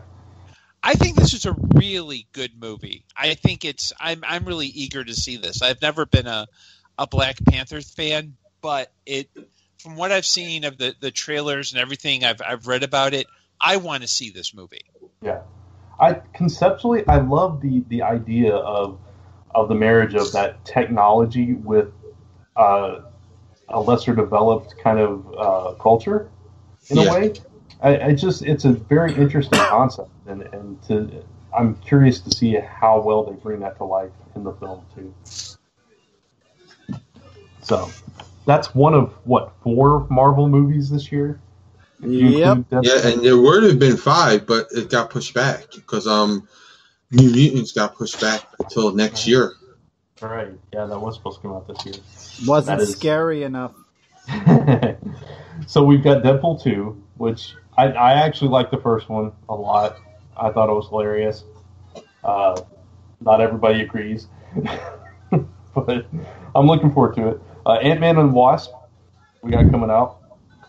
Yeah, and Jay can be disappointed when there's no scene in the trailer that says, "I'm Ant-Man." Oh no, I was intrigued by Ant-Man's trailer. I did see that moment where it was like, that's Ant-Man. So when I saw Ant-Man, I did have that. And I like Evangeline Lilly as a Wasp. So yeah, so far I'm excited about it. But I would like to see more from that. Yeah. And then of course there's the big one that's kind of bringing everything together, Avengers Infinity War. We're going to see the Guardians in there, all the Avengers and everything. I think that's going to be really Apparently cool. Steve is going to be Nomad, I heard, in this movie. He's not going to be Captain America. Yeah. That's the theory, yeah. I even said that at the end of Civil War.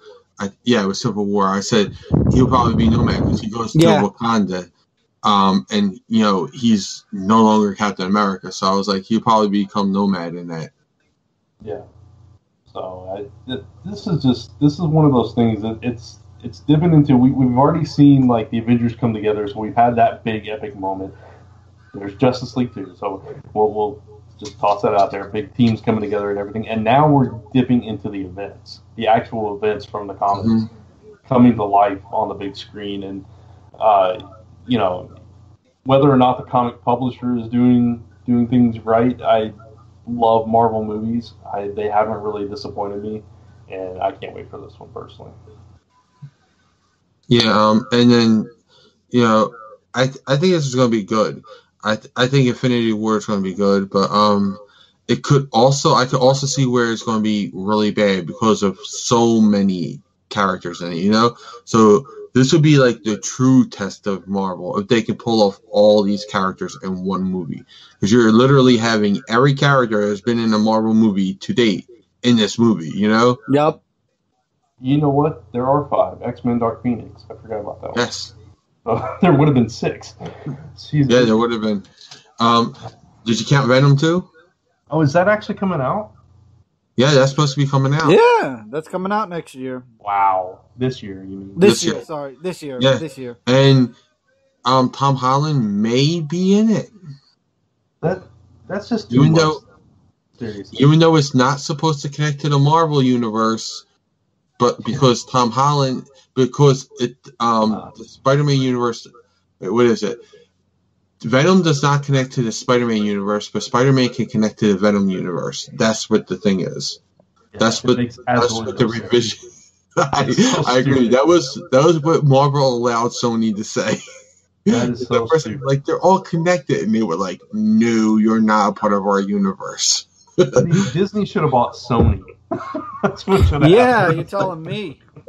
Hey, don't give them any ideas. That's next year. That's 2019, Brian. If that's the way they get Spider-Man, then I could see that totally happening. They're going to buy you in 2019. Oh, man. That's just... I love comic movies. I love Marvel movies, but that's just too many. I'm sorry. Or Apple will buy it. Oh, my God. Don't even joke, Jay. Don't even joke. You're fired.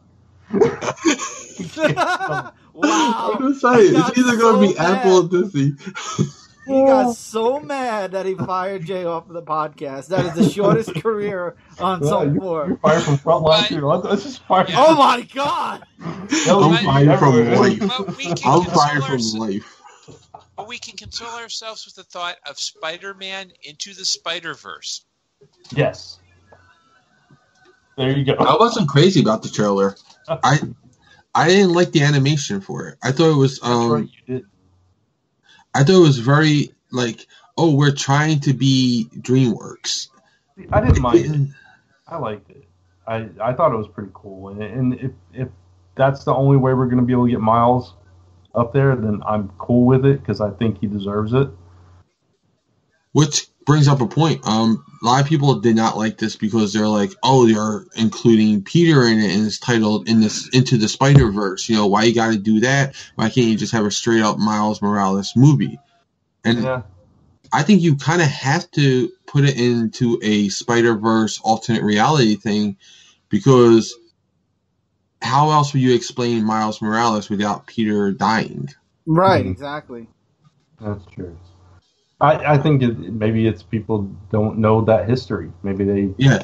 Oh, I definitely think it's just people who've seen it and was like, oh, Miles Morales is cool, you know. That's just having Miles Morales stuff. But I heard comic book fans who've also said that. I'm like, do you not know what Miles Morales' origin is? Like, it is literally born out of the death of Peter Parker. Like, that's where he came from. So I don't mind having him in there. Like, as long as Peter isn't like the predominant character in there and Miles is a guest star in his own movie, then I would be mad. But if he's a guest star type role, you know, a minor role in it, or even a moderate role in it, I would be okay with it as long as the main focus is Miles Morales' story. Yeah. And going back to Venom, because you mentioned that, it is actually Venom's anniversary this year. Yes, So, 30th year. Yeah, 30th anniversary, and I guess We're it going to makes 30 events.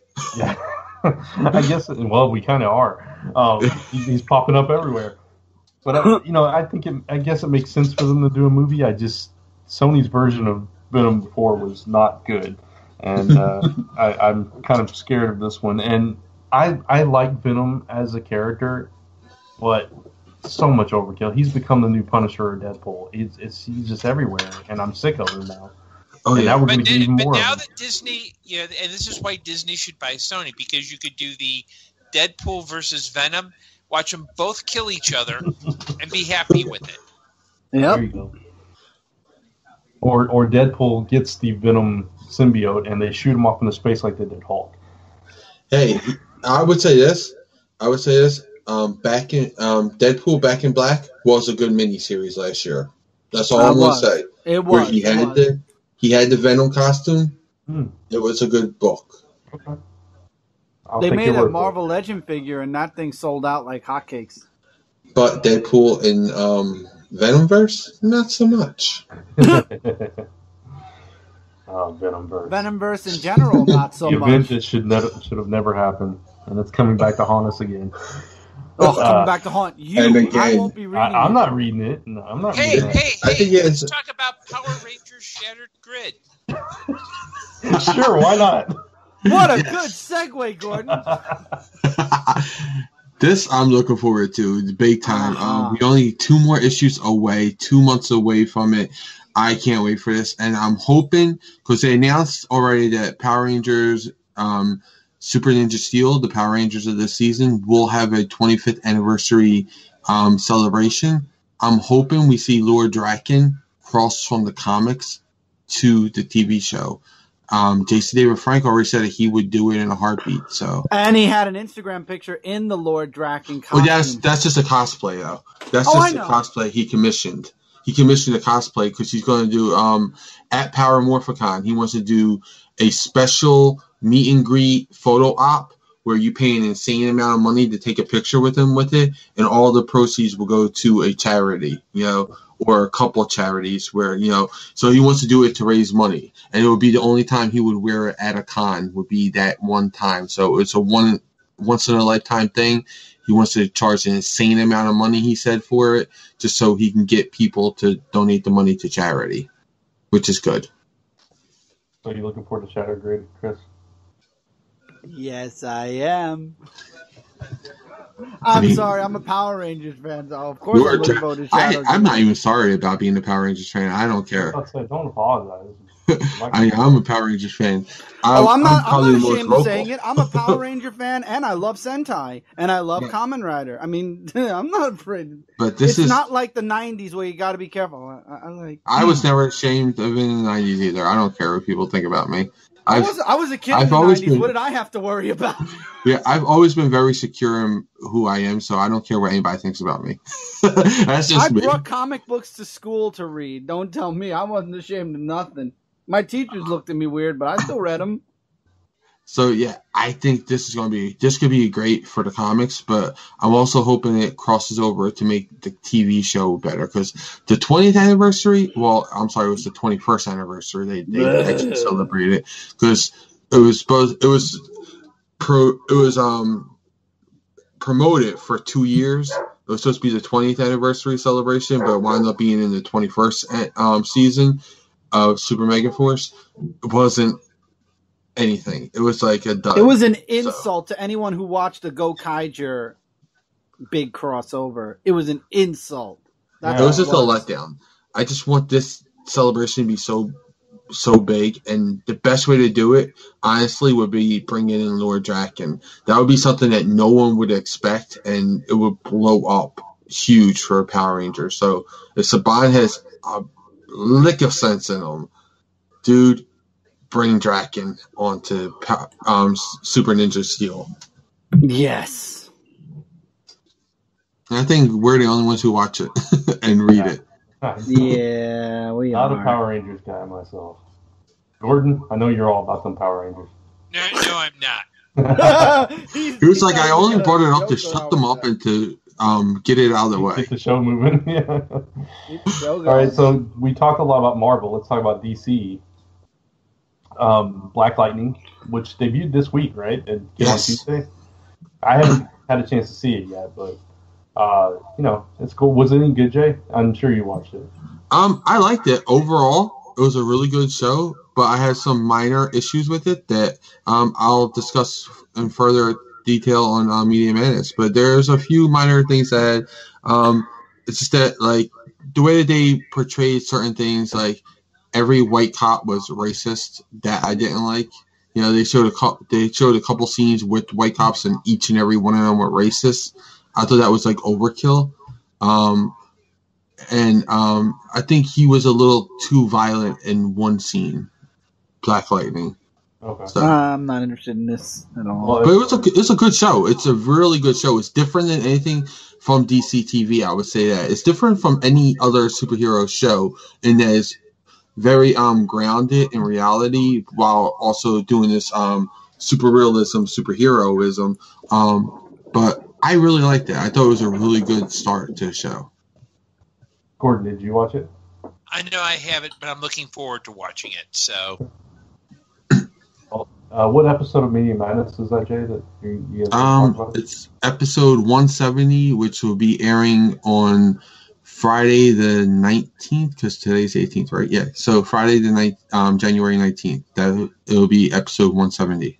So if you're not a patron and you're listening to this a week later, you can go back to last week, because it's coming out on Friday the week after, and you can go check it out. Well, even if you're a patron, you'll still be already posted up. So it's true. Well, no, if you're a patron, it's going to be the day of. No, because it's Monday. Right. Yeah. Sorry, I had it wrong. I have my days mixed up. It's all good. And of course, Aquaman. We love Justice League so much that we can't wait for Aquaman. If this movie wasn't already filmed, it wouldn't be coming. Oh no! They're like, we already spent the money. We're putting this out. We don't care. You know, though, it might do better just because it's Jason Momoa by himself. Game of Thrones fans will go see it, maybe. I have very little faith. I like the character, but I don't know about a movie spotlighting said character. The movie, would be a good he wasn't good in Justice League. I would say that. Okay. No, the trailers made him look a lot better than the movie did. He was a lot better in the trailer than he was in the movie. It's just... In Game of Thrones, he didn't do... Well, he talked, but very rarely, and it was in a different language that you didn't understand. So I don't think it was him. I don't think it was his fault. I don't think it was Jason Momoa's fault. I just think it was, bad writing, bad directing, all that. All of the other stuff that made Justice League bad, was affiliated with this. But then again, Batman versus Superman versus Wonder Woman, way better. Like Wonder Woman was way better than BVS. So I'm hoping for the best, but I'm not expecting the best. Yeah. Yeah, I'm kind of hoping that as long as there's no Ben Affleck pouty Batman, Aquaman is more Wonder Woman than Batman v Superman. Yeah, I'm hoping for that as well. Yeah. Yeah, I don't see Ben Affleck sticking around much longer. Maybe for that one Batman movie that they promised, but I heard it was canceled. So, well, he did give up. He had Ben Affleck. Speaking of Ben Affleck, he did have the opportunity to direct Flashpoint, and he turned it down. So that says something. I think Flashpoint is DC's way of fixing their movie universe. I think this is how they're gonna keep the Wonder Woman stuff, but fix. You want to know the way to fix their else. universe? Scrap it all and start over again. Just keep Wonder Woman. The Wonder Woman, keep Wonder Woman. I was gonna say the people that like Wonder Woman would disagree with that, but no, keep Wonder Woman started over. Don't even waste. That's the only thing that you had that's success in the franchise. That's the only thing that's a success is Wonder Woman. But here's the question now: would you keep the actors? Wonder Woman. Would you keep the other actors, or you'd Wonder recast? Woman? So you keep the actress for Wonder Woman. Everyone else you'd recast. Exactly. Okay. No, I wanted to know if you wanted to just change the movies or if you wanted to recast the characters as well. Everything. Okay. Everything. I think they could keep Cavill if the script was different. I don't see Cavill as such a bad-looking Superman. Yeah, I think he looked okay. Fix the costume, and I think he'd be all right. I didn't even have a problem with the costume. It was just... I don't have a problem with the actors as a whole, but I think it's going to be the perception of, okay, this is going to be the same exact thing, and people are going to go into that movie and they're going to be like, why am I going to see another Superman movie with Henry Cavill when the last two sucked? Right, that's why they didn't go for Brendan Routh when they went this route with Man of Steel. Because Brendan Routh is not a bad actor, and he was not bad in the movie. The movie was just bad, So it's not the actor's fault, but you have to kind of get rid of them because otherwise people are going to, when you go into the movie theater, people are going to be like... But Brendan Routh looked the most like Christopher Reeve, so I would still put him in the running if they reboot Superman. No. He'll never be... He only looked like Christopher Reeve because he was paid to be a cosplay of Christopher Reeve. That was Bryan Singer's Hollywood budget, big budget fanfic, fan movie. That was all that was. That was him making a big budgeted fan movie. That was all it was. It was nothing. Well, did you hear what Bryan Singer wanted to do next with the son and Brainiac and killing his son? Yes. That would have been dark. That would have really made that series very dark if that movie ever happened. But thank God none of that ever happened. Oh my God, thank you. We can delete so many things from our memories. But so there's other movies that are coming out too. If we DC also, because we got the Teen Titans Go to the movies, an animated movie that took the place of one of their DC live action movies spots this year. Yeah. That shows that they have no faith in their extended universe. Hey, at least people will go see that one. I won't, but some people... I won't. I mean, they replaced a DC live action movie with a animated movie of a replacement of an animated series that no one in the fandom likes. There's just, the little kids that like it, and Mike Spider Slayer, that has a 13-second fart joke in it. Like, that's how... Come on, how can you not like Teen Titans Go? I mean, you bring the Sonic, I bring the boom. I mean, I don't mind it. I don't mind it. I mind that statement in and of itself. I'm not one of the people who are hating on it. Like, to me, I understand where its place fits into it. It fits in with, for the younger audience, and I'm okay with that. But I was saying... It fits into the I don't watch it place. That's where it fits in for me. It's just the fandom really does not like it because it replaced Teen Titans, and a lot of people blame Teen Titans Go for the cancellation of Young Justice, which it wasn't, but it did take that time slot from them. It did take the time slot that they left, but and it has a 13-second fart joke in it. So, like, no, I think it was a 30-second fart joke. I'm sorry, 30-second fart joke. And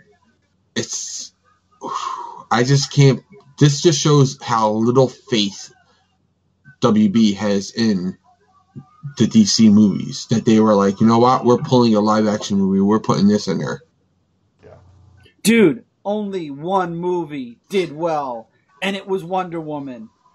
I'd pull everything and just prepare for the next Wonder Woman movie. That's the only one that I think still has a solid green light on. Is the next Wonder Woman movie, because Aquaman is already in the bank. Oh, dear, Warner Brothers, man. I guess the only other thing. Oh, go ahead, Brant. I was going to say Earth M, the Milestone reboot is coming as well, which I think is cool. I'm glad they're doing it. I hope they do it in a way that doesn't get them closed again. Yeah, exactly. I'll be the one that says it because I don't read it. Yeah. I like Milestone. I like that they're having another shot at it, but I think it's sending the wrong message in a lot of ways, especially because we were talking about diversity. It's saying that you had to segregate a comic to make them sell, and I don't like that message. I would much rather have Icon be Superman's equal than Superman's counterpart in another universe. You know, I would much rather have Superman interact with Icon like they do on Justice League. Young Justice. I'm sorry, like they did in Young Justice. I would much rather have that. I just think DC needs a vision to bring the Milestone universe into the DC proper universe correctly. Yeah, I don't get that. Why are they going to create a new DC, as they call it, with all these characters that come out of metal, but yet they don't want to keep Milestone or Wild? Well, I think that's the Milestone. That's the Milestone creators. They don't want it. They wanted to give a shot. I think there's legal considerations as well, that when Milestone was formed, it was not meant to, like, DC doesn't quote unquote own Milestone. No, they don't. So they license it. Why they're doing a separate Gotcha. universe. Well, I mean, it doesn't make sense, but yeah. According to the deal, Gordon, according to the deal, the licensing deal, they actually can publish them in their own comic books if they want, and Milestone can't say anything about it because that's part of their contract. They can do that. But I think it's the Milestone creators that are behind this. They wanted to pitch their own universe, and DC was like, okay, because we tried Static, it didn't work. We tried Static again, it didn't work. And I think what DC forgot is that they did Static in the wrong way. They took everything that people loved about Static Shock the cartoon, which is the only successful Static, and I'm going to say this, out of all the property of Static, that's the only really successful product of it was the animated series. The original comic did not sell as well. Did not sell well. The DC comic did not sell well. The second DC comic of it did not sell well. So the only successful one was the one from the TV show, the Static Shock TV show. So I think if they try to incorporate that into their DC universe, that Static, I think it would be a lot better. It was successful when he was a part of Teen Titans, and it was more that character. And again, Young Justice shows us that Milestone can be integrated into DC Universe correctly, and you just have to have the right creative minds behind it. But I think they just want to do their own creative thing with it. They want to do, a fully, they want to do, like the creators. They want their own entity. They want their own thing. They don't want their own creators to do their own stories. And we just had this whole conversation with about Marvel, which is, I think DC, I can understand not only do the creators want it, I think DC's looking at it as, let's make sure these books survive, and then they can do a Doomsday Clock style crossover in years in the future. but it's the idea of let's build out our range versus let's just start throwing everything at the wall and seeing if it sticks. Right. And again, this doesn't preclude, this doesn't say that they can't bring Icon into their universe, because technically this is just another one of their multiverse. So, like, we have we have other Earths where there's another Superman on it. Doesn't mean that, the Superman in the main DC universe is any less significant. So, they can still do Icon and Static and, Rocket and all that in the main DC universe. If it becomes successful, or if it fails, either way, they can still bring those characters into DC universe. The DC universe proper. So that was just my issue. Like, I just feel like it's segregating it, and I don't like that, because it just sends the wrong message again. But I also don't like that. I think it was the Static writer said there's going to be a lot of Ferguson references in there, and I just, he said he's from that area and he's going to have a lot of references to that. So that I don't like. Could you, for people who don't understand what Ferguson references are, explain what a Ferguson reference you mean? It's going to be about police brutality against minorities. Oh, and let me step in and make this clear. Unless you're an African American, that's part of your existence. I mean, that is. I know. Oh no, I'm not saying it doesn't happen, but that seems to be, from his interview, it seemed to be the main focal point of his stories that he's going to be telling. And I don't think that it needs to fuel your story. To be a part of it, yes, it should be a part of his story, because it is reality. In reality, we do have that. I'm going to reiterate the offer to bring people of color here, because I think what gets lost when we talk about, like, oh, why do they have to do that? For a lot of the African American community, that is their experience. That's why Cebulski's stunt was so offensive, because it's pretending to be, not only is it pretending to be something you're not, and it's very easy as white dudes for us to say, oh God, does it have to fuel everything? That is part of their existence. Just like in another context, for a lot of women, inappropriate behavior on the Harvey Weinstein level and the Aziz Ansari level is part of their reality. And I know I'm uncomfortable hearing some of this stuff, but at the same time, it is part of who they are. And trying to, I think when we say, well, yeah, it's okay that they do that, but it shouldn't be driving all their stories. Well, he is a creator. He's an African-American creator, I'm assuming. He has every right to do that. Because I actually lived near Ferguson for a while, and I can understand where he's coming from. Because Ferguson is near St. Louis, and St. Louis has a very questionable history of race relations. Let's just put it that way. Oh, no. Ew. Yeah, I'm not saying like this it's day wrong and age to do it. This day and age, man. When are people going to realize we all have one heart? We all bleed red. We all need oxygen to breathe. We all live on the same damn planet. Well, that's because you know why? That's racism is stupidity. It's ignorance and stupidity. I just wish the stupidity would die out instead of eating detergent. It's ignorance and stupidity. Actually, Chris, I wish the opposite. I wish they would eat detergent. Yeah, those people. Those people, I'm okay if they want to do the detergent challenge.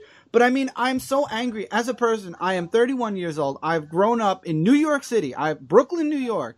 I've gone to school with people of color, people of all different ethnicities. I was raised to believe we are all the same. We are all exactly the same. We're all human beings. We all have the exact same things inside of our bodies. We have the same everything. It's just our differences should be limited to our belief in religion, not our belief in race or in gender or in all this other bullshit that people are throwing out. That is so 1900s. It should have been left in the 1900s when we went into the year 2000. I'm just sick of it because everybody should and it's not. I'm not saying I'm sick of the people of color. I'm sick of the people of ignorance. Hashtag people of ignorance. So it's just at this point, when are people going to start to realize, oh wow, we're all human beings. We just have different skin color. That's the problem. Just to be completely honest, it's never going to die completely. Just because you do have stupidity and you do have ignorance. Some people just don't want to learn it. There are some people who just refuse to acknowledge things. There are still people in this world who believe the world is flat. Oh God! Please don't even get me started on that. I mean, that thing. That GoFundMe was stupid as hell.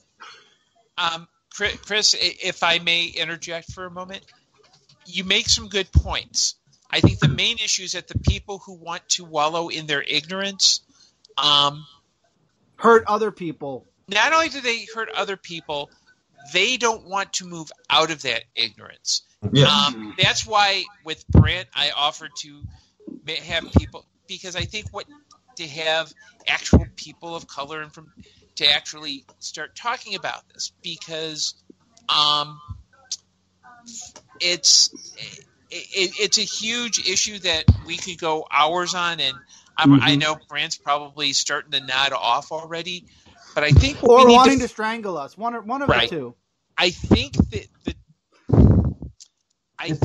a lot of the issue is saying, that we're all the same.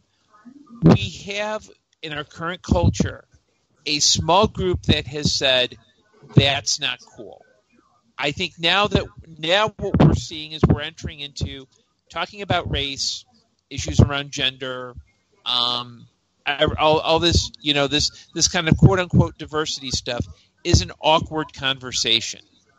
And unfortunately, I think fortunately now we're starting to move into having some of those uncomfortable conversations, which is a good thing. Problem, and I think the main issue is that there are the issue with racism is that it's not something. It's not like alcoholism, where you can go to a 12-step and no 12-step program and no longer be racist. It takes a lot of unlearning and a lot of being willing to move beyond.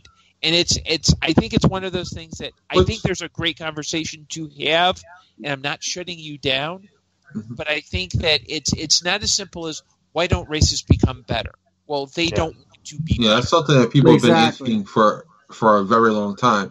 My mother's generation, my mother was the same way. They believed in peace and love. My mom was one of the Your mother's generation was asking the same thing, Chris. It's true. It's been going on for a long time, and it's going to sadly go on for a lot longer, because it's just, if you want to be realist, you want to be a complete realist, it's going to go on for a lot longer.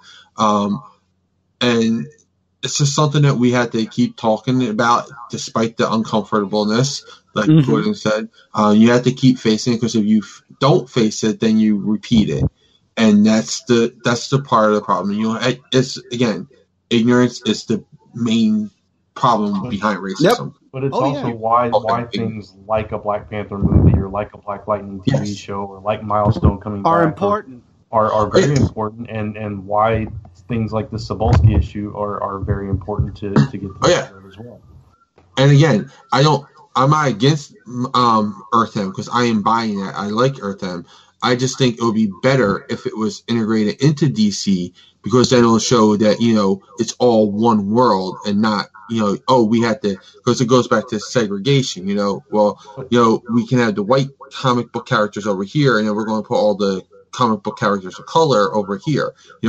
That's where I'm like, I understand why they're doing it, because they want to have, they want to have their voice heard by their people, and, in a universe where they can express themselves openly and without the limitations of a already, joined universe. They have a fresh universe to do all this with. I understand it, but I just hope that they don't just keep it there, and I hope that they do bring some of it into DC, because, again, I love the Milestone characters, and I love the diversity they do bring, because Icon is one of my favorite characters. I love him. Again, Superman-esque character. So, Static, I love him. These are characters that I really would love to see in the DC universe proper. But I'm looking forward to the Milestone. Even if I'm not agreeing with the story proposal, I'm still going to pick up Static.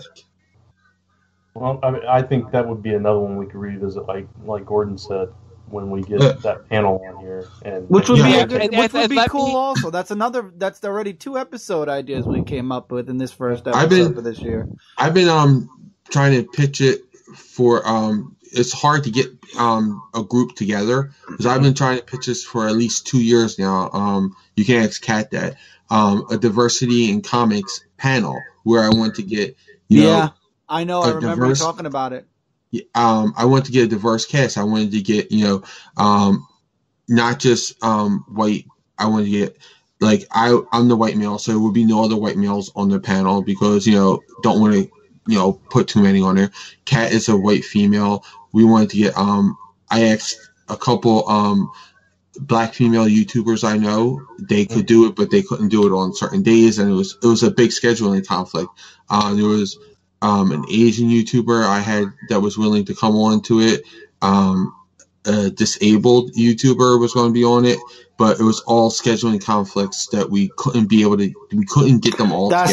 That's the hardness of getting a really diverse cast. This'll let me maybe just do a very public shout out, and then we can kind of move into the end. So, Mishi, Matt, Caitlin, Dawn, or anyone else in my sphere of influence, if you're interested in doing this possibly, let me know via Facebook. I'll connect you with Brant, and we'll figure out when we finally do this. I'm not going to say if, because we got to do this. And I agree. Absolutely. And any of our other listeners as well, if you'd like to be a part of this, let us know. I want to see the hardest working man. You know who I've been saying I want to see the hardest working man in comics make a reappearance as a guest on this show, and you know who I mean. I know who you mean. What's up, Victor? Yeah. What's up, Victor? Sketch battle. Exactly. Hey, I am a what do you call it? A always watcher of red, white, and black, white, and red all over. I think it's just black, white, and red, right? No, red all over. Is it all over? It is. I believe it's all over. But it's not. For those of you that don't know, it's red READ because they do a comic. It's their comic review show, yeah. Guys, I'm starting to nod off here, so can we close up? Yeah, absolutely. Yes. The last thing for 2018 was the wedding of Colossus and Kitty was recently announced. Finally, about time. We knew a wedding was coming, so cool. Hats off to Kitty and Colossus. Waiting for that.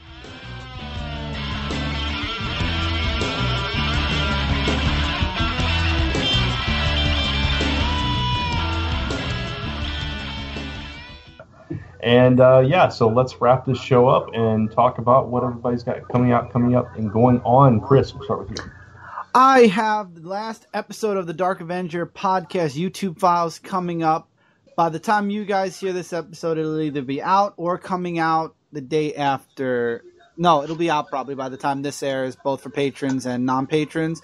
I will be moving back to SoundCloud starting February, so there's that. The Dark Avenger podcast is a part of the Zone 4 podcast network. I'm trying to get Brant together to do a hit point so we could talk a little bit about Fortnite. We alluded to that in the pre-show. You should be a patron and you'll know what we're talking about. And just the regular comic reviews. I'm taking the year off slow. Been practicing some comic flatting, having a real blast doing that. And Brant and I are working on Celestial Falcon issue number 2, which is going to be a huge read for everybody when we finally get it out there. And that's all I've got for right now. Awesome. Jay?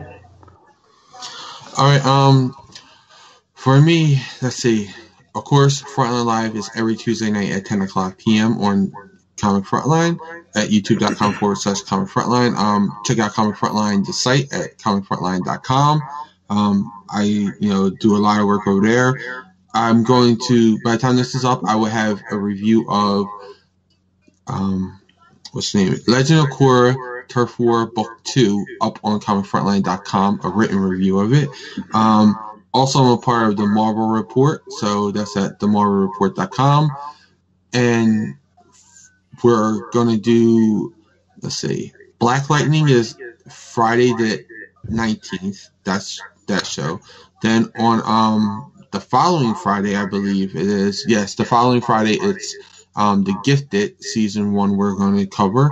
And then I believe it's going to be probably the Friday after that, or one day after that, will be Super Ninja Steel premiere commentary. So those are Media Madness episodes that we're going to be covering on Comic Frontline YouTube channel. And every Sunday night I live tweet Star Trek and Discovery. So 8:30 p.m. Eastern Time every Sunday night on Comic Frontline's Twitter at Comic Frontline. I live tweet that show, and then shortly after there I do a live review of it. So check that out, and that's roughly around 9:30ish that I do it, because it's like right after it I take a little break and then I do a live review of it. Come check it out, hear my thoughts on it, and contribute in the live chat, and I will read off your questions, concerns, thoughts, and opinions on it, as well as mine. And that's pretty much about it, because the rest is for you, Brant. All right, Gordon? Okay, well, plans are afoot. We've got a colorist, I assume, for a Black Bat story that will be published in the anthology Always Punch Nazis, which is a benefit book for the Southern Poverty Law Center. So keep an eye for that to come out. And if you're in Chicago on January 30th and you're looking for a place to hang out and your name is not Chris, come by I'm going to come by just on purpose now if I'm in the area.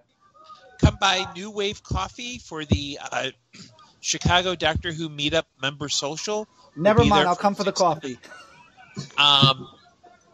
And again, if you're Chris, you're not allowed to drink coffee. It's actually a law in Chicago. You cannot drink any caffeinated beverages. I don't believe that. I do not believe that. Trust me on this, Chris. It's on the books. I'm going to Chicago and I'm drinking coffee. I'm going to live Instagram. It's one of those laws, Chris, that's on the books that no one remembers, but it's on there. I don't care. Well, then I guess I'm going to be breaking the law one day because I'm going to live stream myself drinking coffee in Chicago. Yeah, and just if there are any members of Chicago's law enforcement community listening, Chris puts ketchup on hot dogs. I put mustard on hot dogs too. Two? Oh, that's even worse. I don't care. I like. I don't know what's worse. I don't know which one's worse. Just ketchup or ketchup and mustard. When you're in Manhattan, they ask you, do you want ketchup, mustard, or both? And I usually say either both, mustard, or ketchup. Depends what mood I'm in. Okay, well, that's it for me. What about you, Brant? All right. First of all, Monday Musings. We did I did my 52nd episode this past Monday. So as you're hearing this as patrons, the new format is up live now and everything. So you can go check out Monday Musings on my YouTube channel at Brant Fowler. You can also check out lastnumberpress.com. Sign up for our Patreon page if you'd like, and you get all kinds of cool sketches and everything before the books are out. And we have a weekly mailing called Around the Fire where I talk about random things going on. This week I talked about where ideas come from, and I talked about snow in Texas and I love things that like part. that. I love that, and you shared the picture. That was cool. So it's fun stuff like that, and of course updates on our books and exclusive things just for our subscribers for that and everything. We have a Kickstarter coming up that's going to be part of Kickstarter's Make 100 promotion for John Wilson's Pneumatic Cases #2. So all you fans of former co-host of Zone 4, John Wilson, come out and support that. It's going to be launching on January 29th. It is a steampunk detective story featuring a married couple who are also inventors. So all kinds of cool threads going on there.